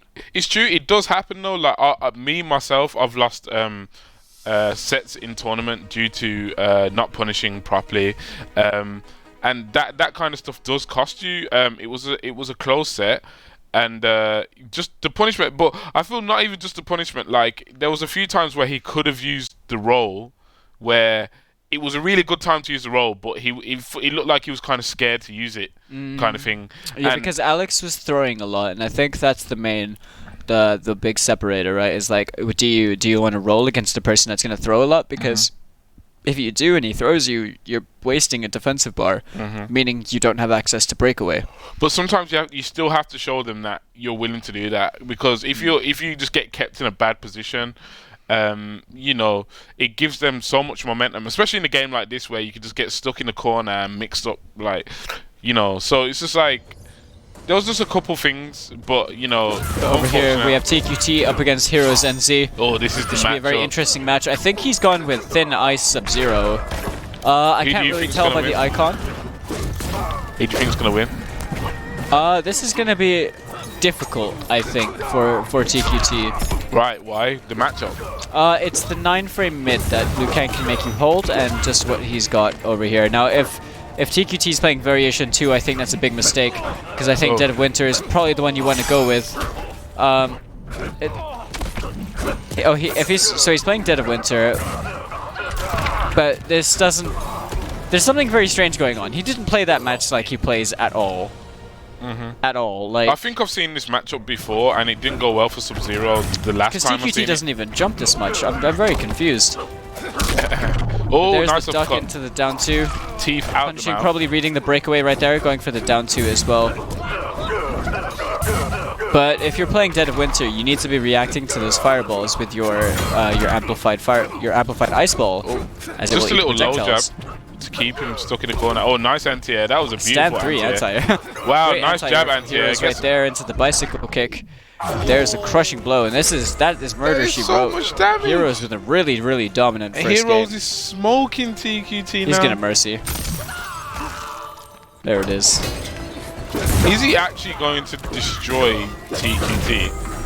I don't even know what. If he destroys TQT, then that just makes it even worse for Heroes if his team don't get any wins. Honestly, I don't really know what happened to TQT that game. That didn't even feel like he was playing like himself.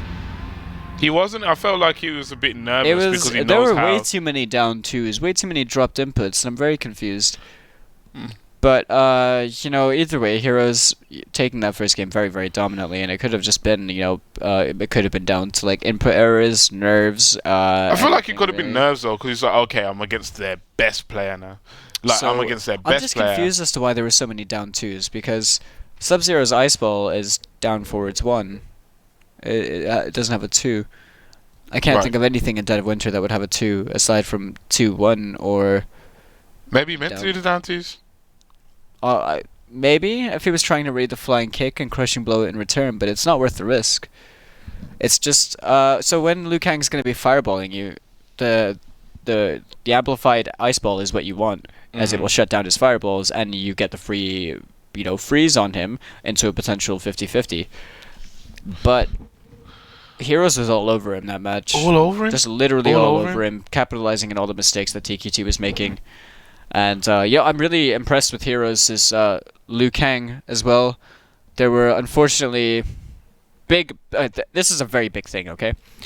In both Mortal Kombat 11 and Tekken 7, there's an amazing feature in the character select for your controls. TQT did have the wrong controls. Be careful and always check them before you play. Always, always, always. It's very, very important because you're responsible for your own buttons. There is no way to replay that match. Heroes does take the first match, and it is unfortunate that TQT's buttons weren't correct. So in the but it is down to you to make sure that your buttons are correct. So in the biggest matchup that I wanted to see, the buttons were wrong, and Heroes. Yeah, but TQT already playing like a new man. Look at this. If TQT takes this after his buttons are right, that would be amazing. That would actually be like next level. But yeah, so it's important to check your buttons in the character select. Make sure that you are totally happy with them as well. Check over them, double check them, triple check them. But Heroes is trying to make a statement like, bro, it doesn't matter what buttons you use. You can have an extra. Oh, try to get the combo. You can have an extra controller, bro. It doesn't matter. There's the freeze. Are we going to see a restand? No, he's going to go for the crushing blow. Nice, using the shoulder at the end. Into the 4-2 fatal blow. That is going to kill. That is going to take this round. That is it. That's Ogre. Is that overhead? That is overhead, yeah. So Sub-Zero can 50-50 you straight into fatal blow. This stage is weird, by the way. Look at that. But yeah, TQT taking the first round clutch as well. And Heroes already racking up further. That was a beautiful punish on the back row. Already racking up. He's got that crushing blow with the not the flying kick, sorry, with the bicycle kick loaded. It's on deck already, but opened up with the overhead. TQT gonna push him towards the corner. TQT though, playing like a beast, but he's getting kicked trying in to the press face. the button after that. Wow, did he finish it early for a mix-up? Is that what Heroes just did? I believe so. Wow. That was really smart, actually. I'd like to see more of the restands coming out from TQT as well, and forcing the 50-50 as they're unbreakable. So Heroes just has to win one more match, well, one more round, and he can just get this set over and done with. But oh, TQT, nice neutral jump on the throw, but gets caught by the 4-3. That is not a low despite how it looks. Oh, it is a mid. Drops it. That might be a crucial throw. drop. The Oki. Nice crossover into the forward 2 freeze. Oh, doesn't get the micro dash after the freeze though. And eats the crushing blow in return. That bicycle kick is a lot of damage. But great patience over there. That is plus This 5. is really close. Oh, he went into the low fireball. Oh, zoning got time. TQT, he can still make this happen. Still make this happen. It's difficult, but it's doable. Oh, nice throw tech. Nice tech. Nice tech. No, the jumpins are way too risky against a player that's going to keep walking. And he mercied him. Okay. That's interesting. Wow, he just got hit by like 4 fireballs. Yeah. No, unfortunate. Heroes and Z going to move on even further, going for fatality number 2. I know what you're doing. Heroes has actually mercied everyone. Did he mercy people? Fatality 1 because he messed up the second fatality. He did the first one. He's like, oh, I can't remember. Did he mercy people in the tournament on Saturday? No, I don't think so. He didn't. Okay, so he took that one more seriously. But TQT, you know, he had the right idea. He was definitely playing a lot better. That first game, losing that first game due to button mistake. I'm so wrong buttons. That's real unfortunate. That's rough, man. I'm so like the unhappy that happened. The jumping was a big thing. Like against the character like Liu Kang, if he's gonna keep walking backwards on you, and he's basically asking you to jump in at him. Liu Kang's standing 1, his standing 2 are both really good anti-airs as well. But the problem is, with Sub-Zero's jump-in, he has that like arced punch. It's a good jump-in, but if you miss that, Heroes is going to get a free punish with his forward 4. He's going to be able to trip guard you for days. No way. So, yeah, like sometimes though, like, you know, jumping does come down to a little bit of nerves. Like they don't know like what to do in the neutral. it's not as free. It's really not as free because it's always a risk, you know. You can't block in the air. You have to consider that. And perhaps playing a ground-based game and more neutral-heavy was the better approach to it. But obviously, I wasn't the one playing the match. Only TQT would know what he would have to change differently. But the next match coming up is between Jack-O-Lanterns and Spyware as well. And potentially, we might not see that matchup again. If I'm right, we might not actually see it. If like, you know, it all depends on how both teams do, really, isn't it? If it goes down to a 3rd set, then that would be interesting. But Spyware on the Shang Tsung, I really like watching Shang Tsung. Maybe not fighting against him, but watching him, yes. He looks really into the soul steal. Your soul, give me that. Playing the Scorpion Mirror now. He's fishing for these crushing blows. He's fishing for the crushing blow. Turns back. A punish with the teleport. Great stuff from Jack-O-Lantern. Great pickup into the conversion. Crushing blow with the damage over time.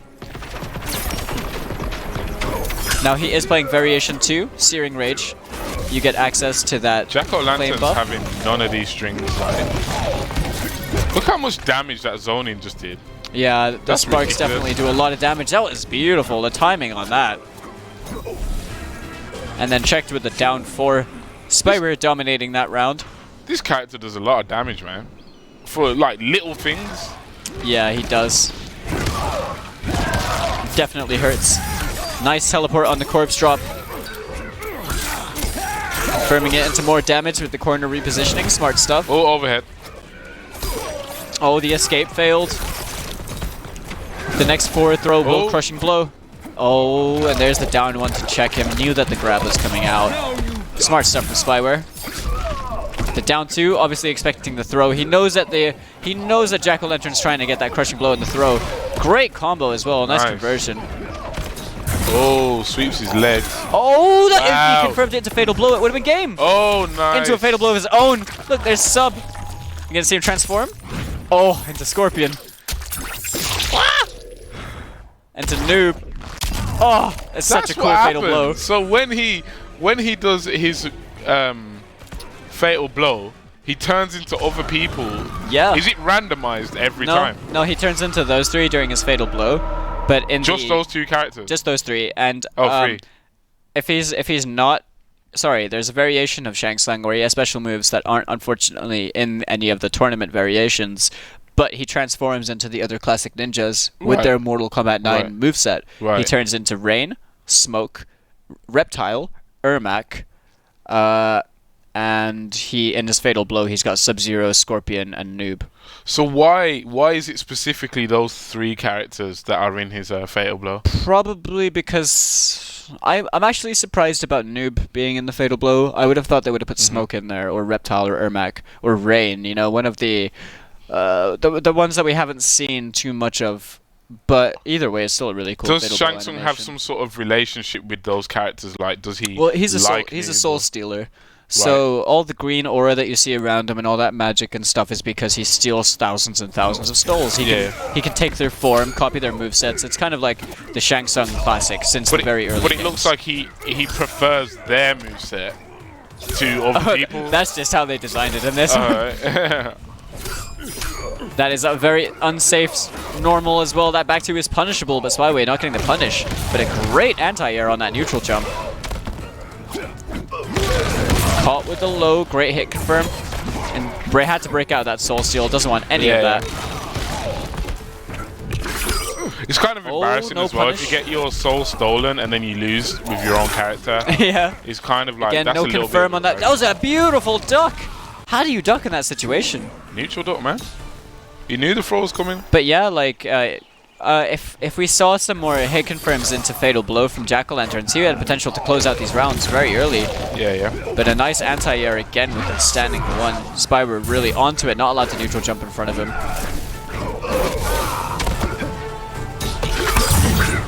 That's punishable. Full combo. We're just going to go into the soul steal. It's too close for the sparks to work in the corner. And he's going to transform back. There it is.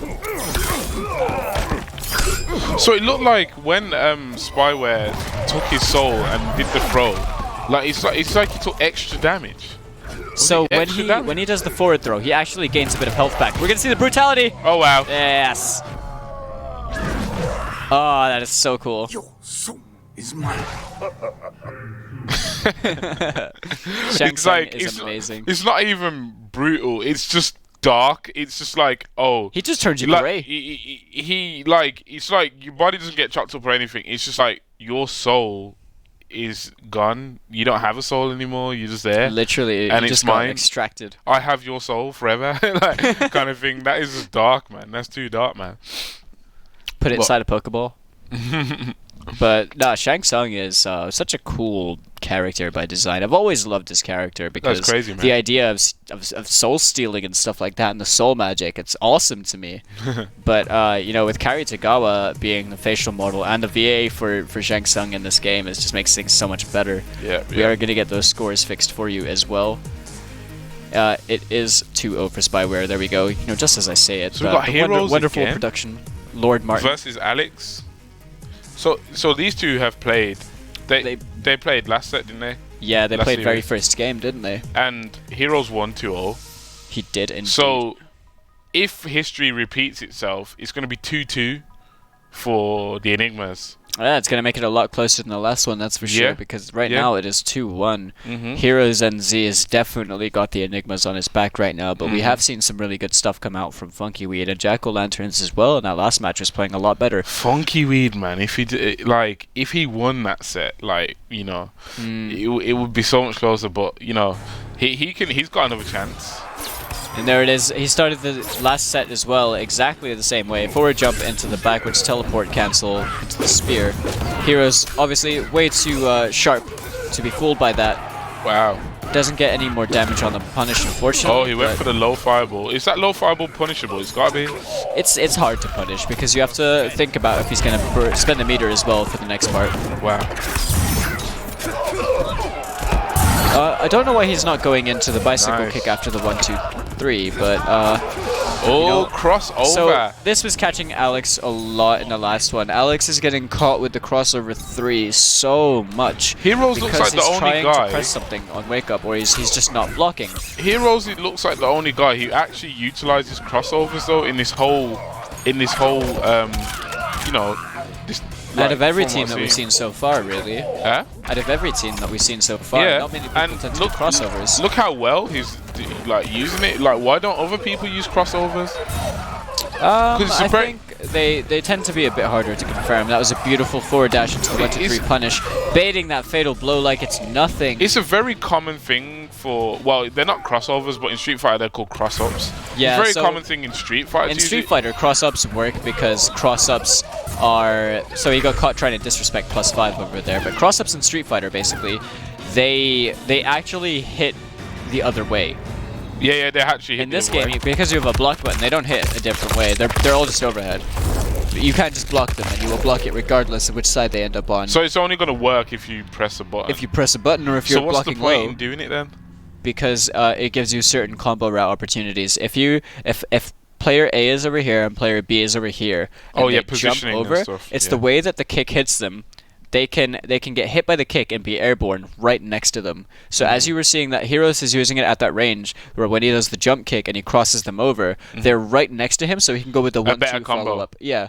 Yeah, so that's still useful. And they also, for the most part, against most characters rather, blow up wake up options. Yeah, blow up. If you're going to do the invulnerable up threes, the crossover is going to go straight over it, and you're going to have to hold that. But characters like Kung Lao, yeah, their up threes can catch people jumping over them. But I guess in that situation, you'd probably want to up two because you catch the jumping character in the peak of their jump. So maybe crossovers is like an underutilized thing in Mortal Kombat that people need to look into. In high level, it's used quite a lot. But I think Alex in that situation, he just really needed to not get hit by them all the time. He was pretty free to the crossovers, and that wasn't too good. But he switched over to Noob Saibot now. Probably just feeling like this character is a bit more comfortable. I know Alex plays a lot of characters, so he does indeed. And still no Shao Kahn pick. Oh, eat the monk! The dead monk on the floor. Nice jump in, great confirm into the 1-1-3. What happened to these monks anyway? I don't know. I think they went to Glastonbury. Now they're just having a bad one. Nice jump over again. Oh, whiffs the grab. Great delay from Heroes. Oh, he's just getting kicked about at the moment. Mix! Wow! No fatal blow allowed. How plus is that on hit? Alex was mashing. How plus is that on hit when he does it early? Like, well, when he finishes it early, the bicycle kicks? Because he must have been pretty plus. Yeah, it's in that situation, your opponent's got the hit on you, he's already got the plus frames, you just don't press anything, you have to just respect it, wait for his turn to be over. So that is a smart tactic that Heroes does use. He finishes it early to, you know, to get a mix up on you and stuff, so people need to stop falling for that. Oh, that was too obvious. Oh, the nice down punish. Right there, forcing the breakaway.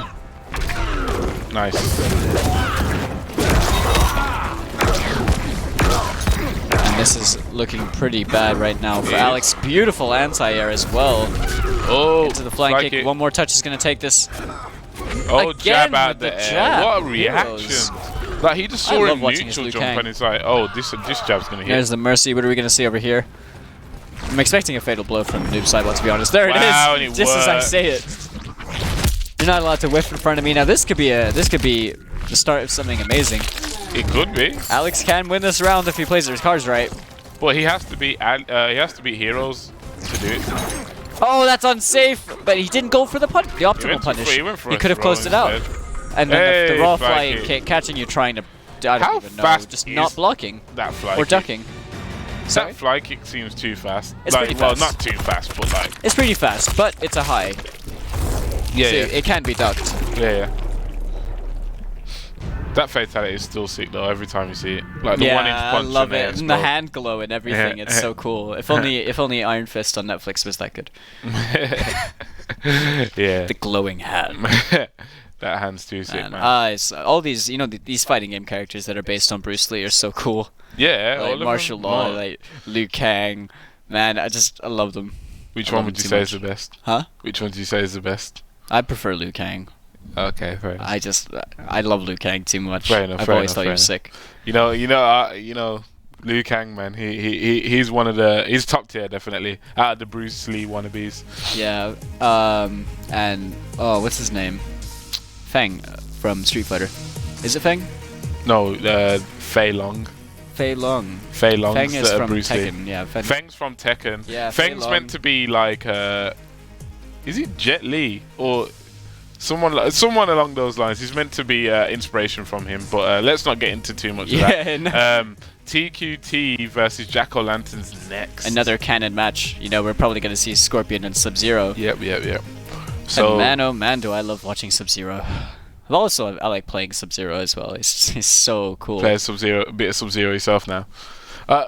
So I heard that you dropped your old main character. Shao Kahn? You dropped him, didn't you? Or have you still been playing him? I'm not interested in really playing him too much. So who do you main now? I don't main anyone. I just scrub people out in Kombat League with Sub-Zero 50/50s. so I play everyone. Kind of in Sub-Zero right now. Really, I'm just waiting for spawn. But TQT is looking to start his momentum. He's looking to start that freight train pressure right now, real early. Nice hit confirm over there with the load. He's missing the micro dashes into that, so he should just be going for the easier combo, really. Into the shoulder. Oh, gets caught. That's crushing blow. Oh, that elbow! That elbow looks sick. That would actually hurt so much. Imagine if like someone pulled you in and then just elbowed you in the face like that. You would actually like. This is got a crushing blow as well. That was a punish. TQT he's so like on point, and it's so unfortunate that his one match against Heroes was ruined by him not using the right buttons, but every other match he's had the right buttons. How does that make sense? It's just very important to check your controls. But Jack-o'-lantern's right here with the forward throw. Nice roll to What's avoid. in that bucket, by the way? I think it's dead fish. Or some kind of dead animal. I thought that was human organs. Human organs? I mean, it could be. It could be. It would have been too far off in this game. Oh, doesn't get the final hit in the crushing blow.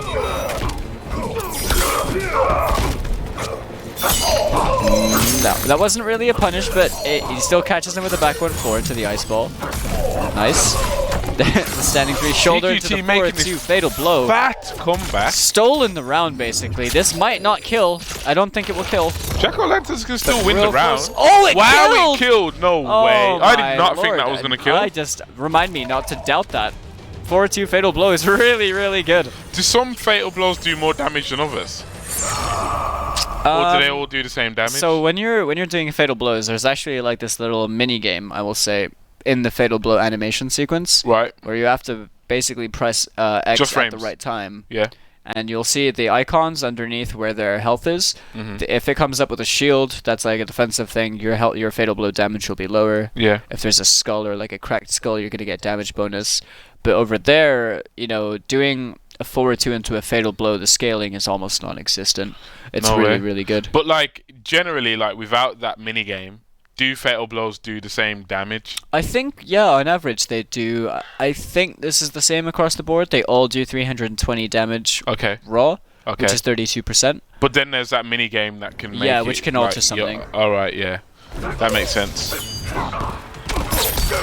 Wow, that jumping kick didn't look like it hit, but it did hit. Did you see that? Hitbox abuse. Yeah. And I like the option not to end it in the second crushing blow. It's just not worth the extra damage. Wow, punish. That's gonna crushing blow. That right was a really back. good punish. It was indeed. TQT showing his knowledge. He's probably played this matchup a few times over the years. Just a few. Not like 90% of people online play Scorpion. Yeah. Oh, doesn't get the punish. Probably the wrong string to use, but right now I like the little delay into the low right there. Just gonna push him into the corner and take. I like how he jumped over just to get him to the corner, just in case he lives from the combo. That was actually pretty smart. That just goes to show like what kind of thought process TQT is using. Oh, caught out of trying to teleport. So what do you think going TQT nowhere, Jack-o'-lanterns. stands for? It's his initials. Oh, right. Yeah, we can just call him TQ Free. Tiki McCree. Nice crushing blow right there. Chest, man. And then there it is again. He did that last time as well to Jack-o'-lanterns. Reading him entirely. You're not allowed to up in my domain. And then just reset. What? He reset him with the fireball again? Into this 4-2, into the freeze. Oh, mercy. Mercy from TQT. TQT's feeling himself. Caught with the back 2. And thrown out of the roll. He's like, oh, we gotta get a mercy back. Like, heroes. Oh, he ducked the throw.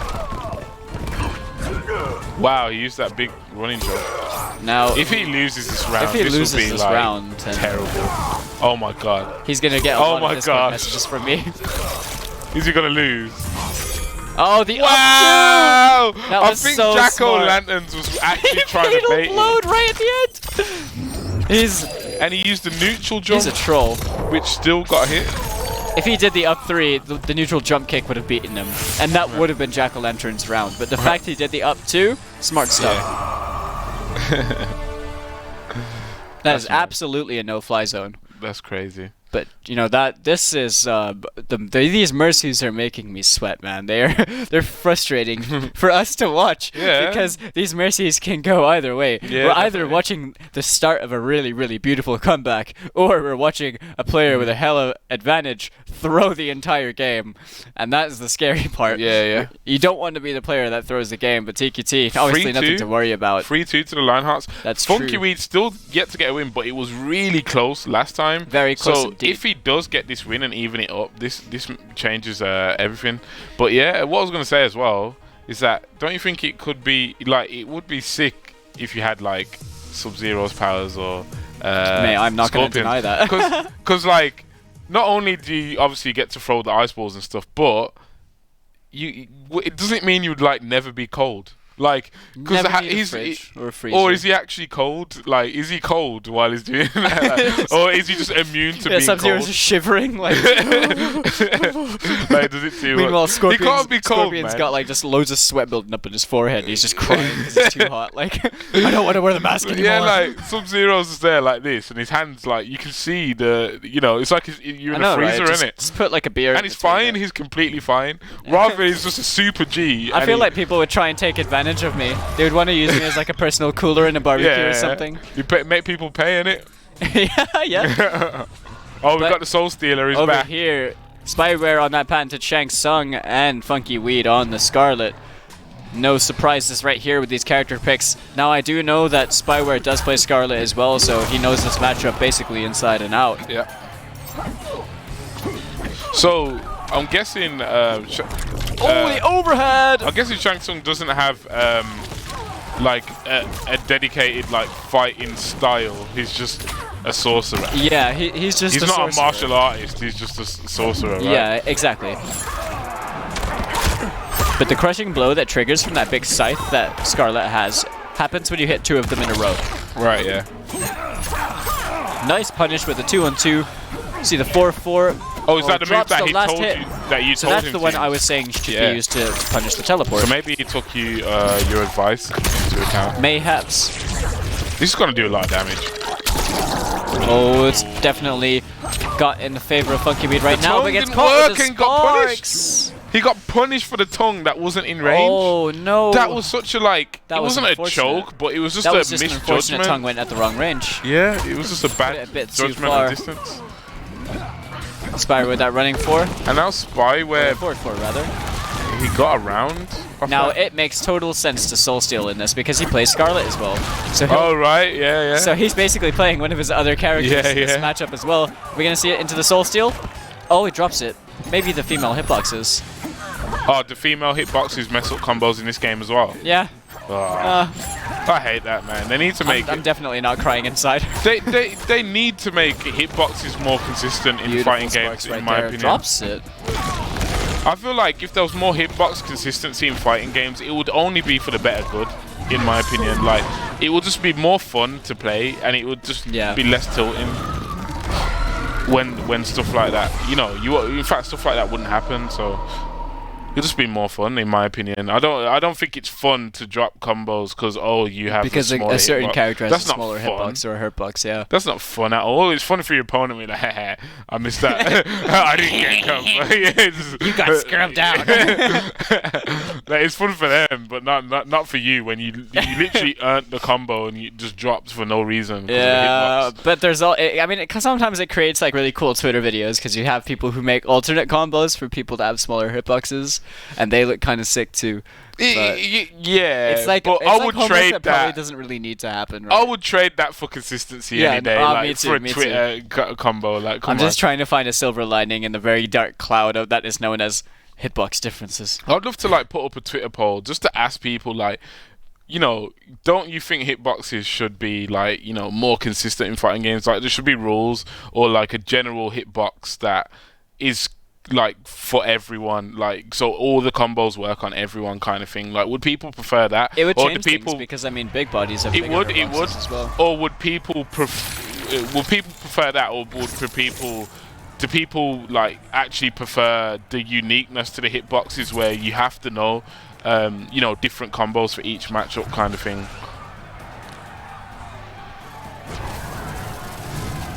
So we got the Evo stage here, yeah, and Evo's actually really coming nice. up. Evo's coming up this weekend, right? It is indeed. Shang Tsung is legal at Evo as well. He's what, illegal? Cannot wait. He's illegal. Legal. Oh, he's legal. Yeah. What? So is he illegal at some tournaments? He wasn't legal at versus fighting. Why is he not? Oh, because he's too new. Yeah, because he's too new. Oh. There's a month. Who's your predictions? Who's gonna win Evo? Ooh. Okay, no. Who's top 3 at Evo? Who's getting top 3? I really want my boy Foxy to win it this year. Foxy Grandpa. Yeah. Okay. So like no, but like realistically, like you say Foxy Grandpa's gonna make top 3.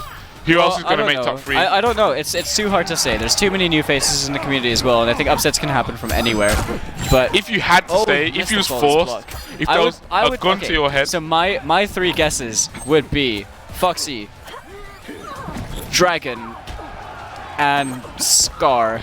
No Sonic Fox. I don't think Sonic Fox will make top 3. I think Sonic Fox will be. I think this is the upset year. I think this is the upset year. You don't even think he's gonna get top 3? I think he'll get top 4. That is a big statement, bro. Yeah. That is a big. So do you think Foxy Grandpa could beat people like Sonic Fox? I think Sonic Fox is mortal. I think that. He's what? He's mortal. He's human. Mortal. He's human, you know. He can lose. He's not as dominant. Did he win last Evo? But he's very, very good. Did he win last Evo for Mortal Kombat? He did, yeah. But that was the previous title. Do you think he's dropped off or something?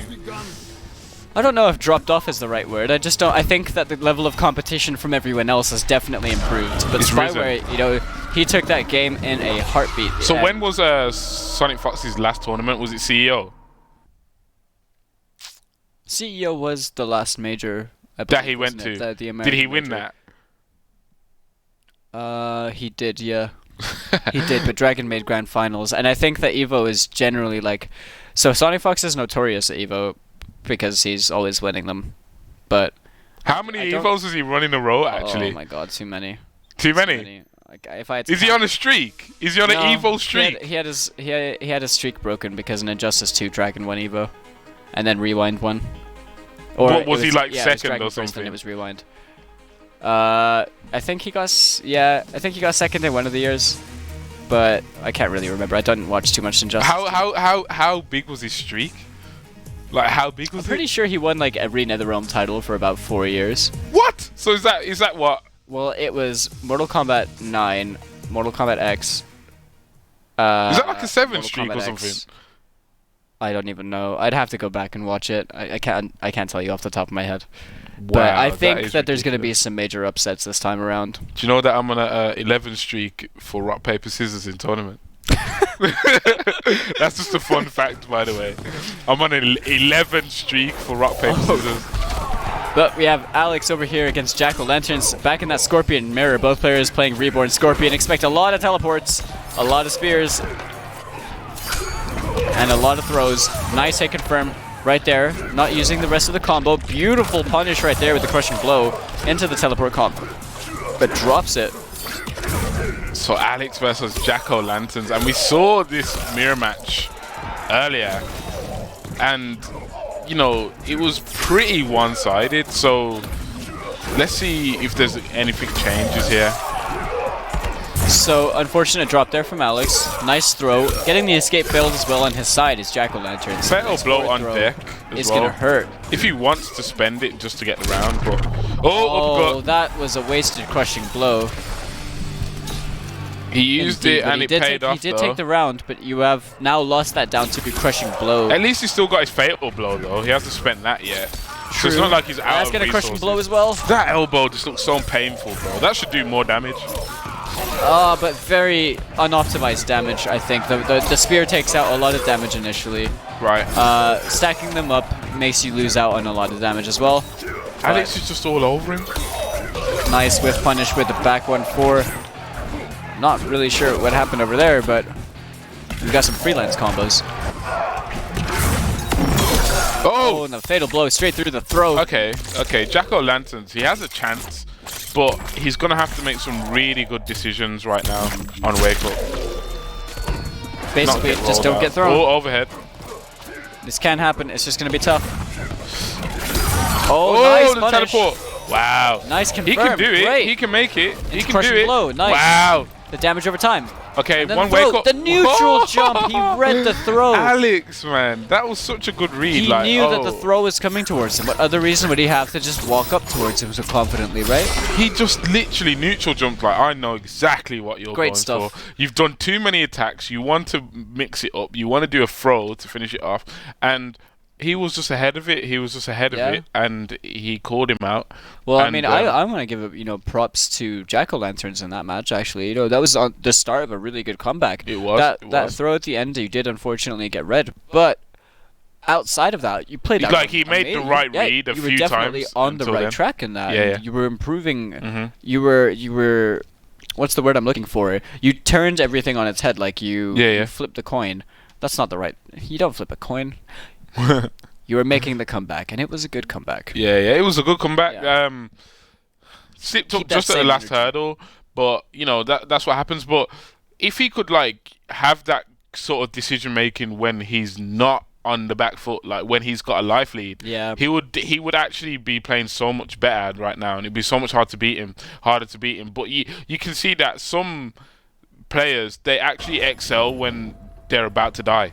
Yeah. It's like they switch on when they're about to die. Yeah, it's like a fight or flight response. Yeah. But Jack-o'-lanterns is going to stick on Scorpion. I think it literally doesn't play anyone else. Not that I know of anyway. We've only seen Jack-o'-lanterns play Scorpion. Oh, nice punish. Punished. That was very, very good punish on the teleport right there. The breakaway, unfortunately, doesn't get the punish on the spear. Oh, get over here. Why doesn't he? Yeah, well, yeah. Don't worry about it. Probably didn't want to spin the crushing blow. So this is just looking... Back two's colliding with each other as soon as the round starts. I love seeing that in mirror matches when you both go for the same move and it trades.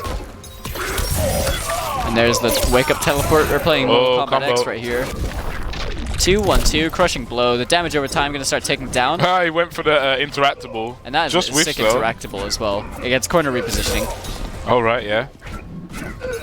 Nice air-to-air from Jack-o'-lanterns. So if you notice, the strings aren't really working out too much. It's mostly punishes and stuff that they're getting their damage from. But normally when you see people play against Scorpion, they do get tagged a lot by those strings. So it does show that matchup knowledge does go pretty far away. That true. Oh, takes him out of the air. Oh, no Alex. Brutality, sad face. But Alex, that would have been a sick taking that 2-0 over Jack-o'-lanterns. Say if that was a brutality like that throw, that would have been a sick brutality, man. Kick to the back. And I love that brutality so much. But Alex taking that 2-0, and this is putting the Lionhearts into a very, very good position because now I think it is 4-2. If I'm not mistaken, it is 4-2 right now. We've got one more win. Oh, was that it? Wait, that was it? Because TQT, Spyware, and Alex, that was 3 games straight. That is 5-2. That's all they needed. I didn't want to believe it was over. But that is it. Wow. The Lionhearts. Very Heroes, dominant performance. Heroes was the only one to hold down the fort for the Enigma. Did Heroes lose win a match? His sets. He didn't lose a match, did he? He didn't lose a match. He 2-0'd everyone he played against. So I feel kind of bad for Heroes, man. But it is what it is. Everyone on the Enigmas, they definitely were leveling up during this, and they were making the adaptations and everything that they needed to. There's hit confirming is a hard thing to get used to, especially when you're new to the higher level fighting games or at the competitive scene or anything like that. And when I say hit confirming, I mean reacting to watching your move connect with the opponent. So with Scorpion, you can hit confirm his back 1-4, so where he does the katana swipe and then he does the low kick. You can hit confirm that into his teleport and then amplify it for extra damage. You get a full combo from it. So that's something really, really important, worth practicing, and it can be hard to do online, but it's definitely one of the most important factors. Definitely. In most fighting games, if you have anything that's hit confirmable, that is such a powerful thing to have. Yeah. Because you're not risking anything really. Well, depending on what move it is, but most moves that are hit confirmable, the hit confirm, the last hit that you need to hit confirm is the move that's unsafe. So if you can train yourself to, you know, use that. You basically get a free move to fish for basically combos. Yeah. You know, without getting punished. Just being just very used to knowing when your move will connect when it's blocked, so you don't commit to anything unsafe. But either way, that is going to be wrapping it up for this week over here with the Belong Arena Clash. Thank you all very much for joining us. This was our first round of the playoffs as well. Yeah. The Lionhearts moving on, while the Enigmas unfortunately are going to be out of this season of the Arena Clash. Great showing from all of them. You know, GG's to Heroes NZ, to Funky Weed and Jack-O-Lanterns. Hope to see you in more future events and everything like that. It's not the end for Heroes though. He does travel to tournaments. Yeah, he does do his own thing. I would like to see the other two attend tournaments as well. You know, if you want to get better at the game, it's the best place to go. Best thing to do. Because like even if you lose at tournaments, every loss, there's something you can look at in that loss and say, I need to do that better. Always learn from your losses. And great stuff to the Lionhearts. Definitely, like, I'm very, very intrigued to see who wins between Tyneside and Norfolk, and then what the Lionhearts will do up against them facing off next, and then with the rest of the teams as well. But that has been it from us. Thank you very much for watching. I am Falcon, and this is Dante.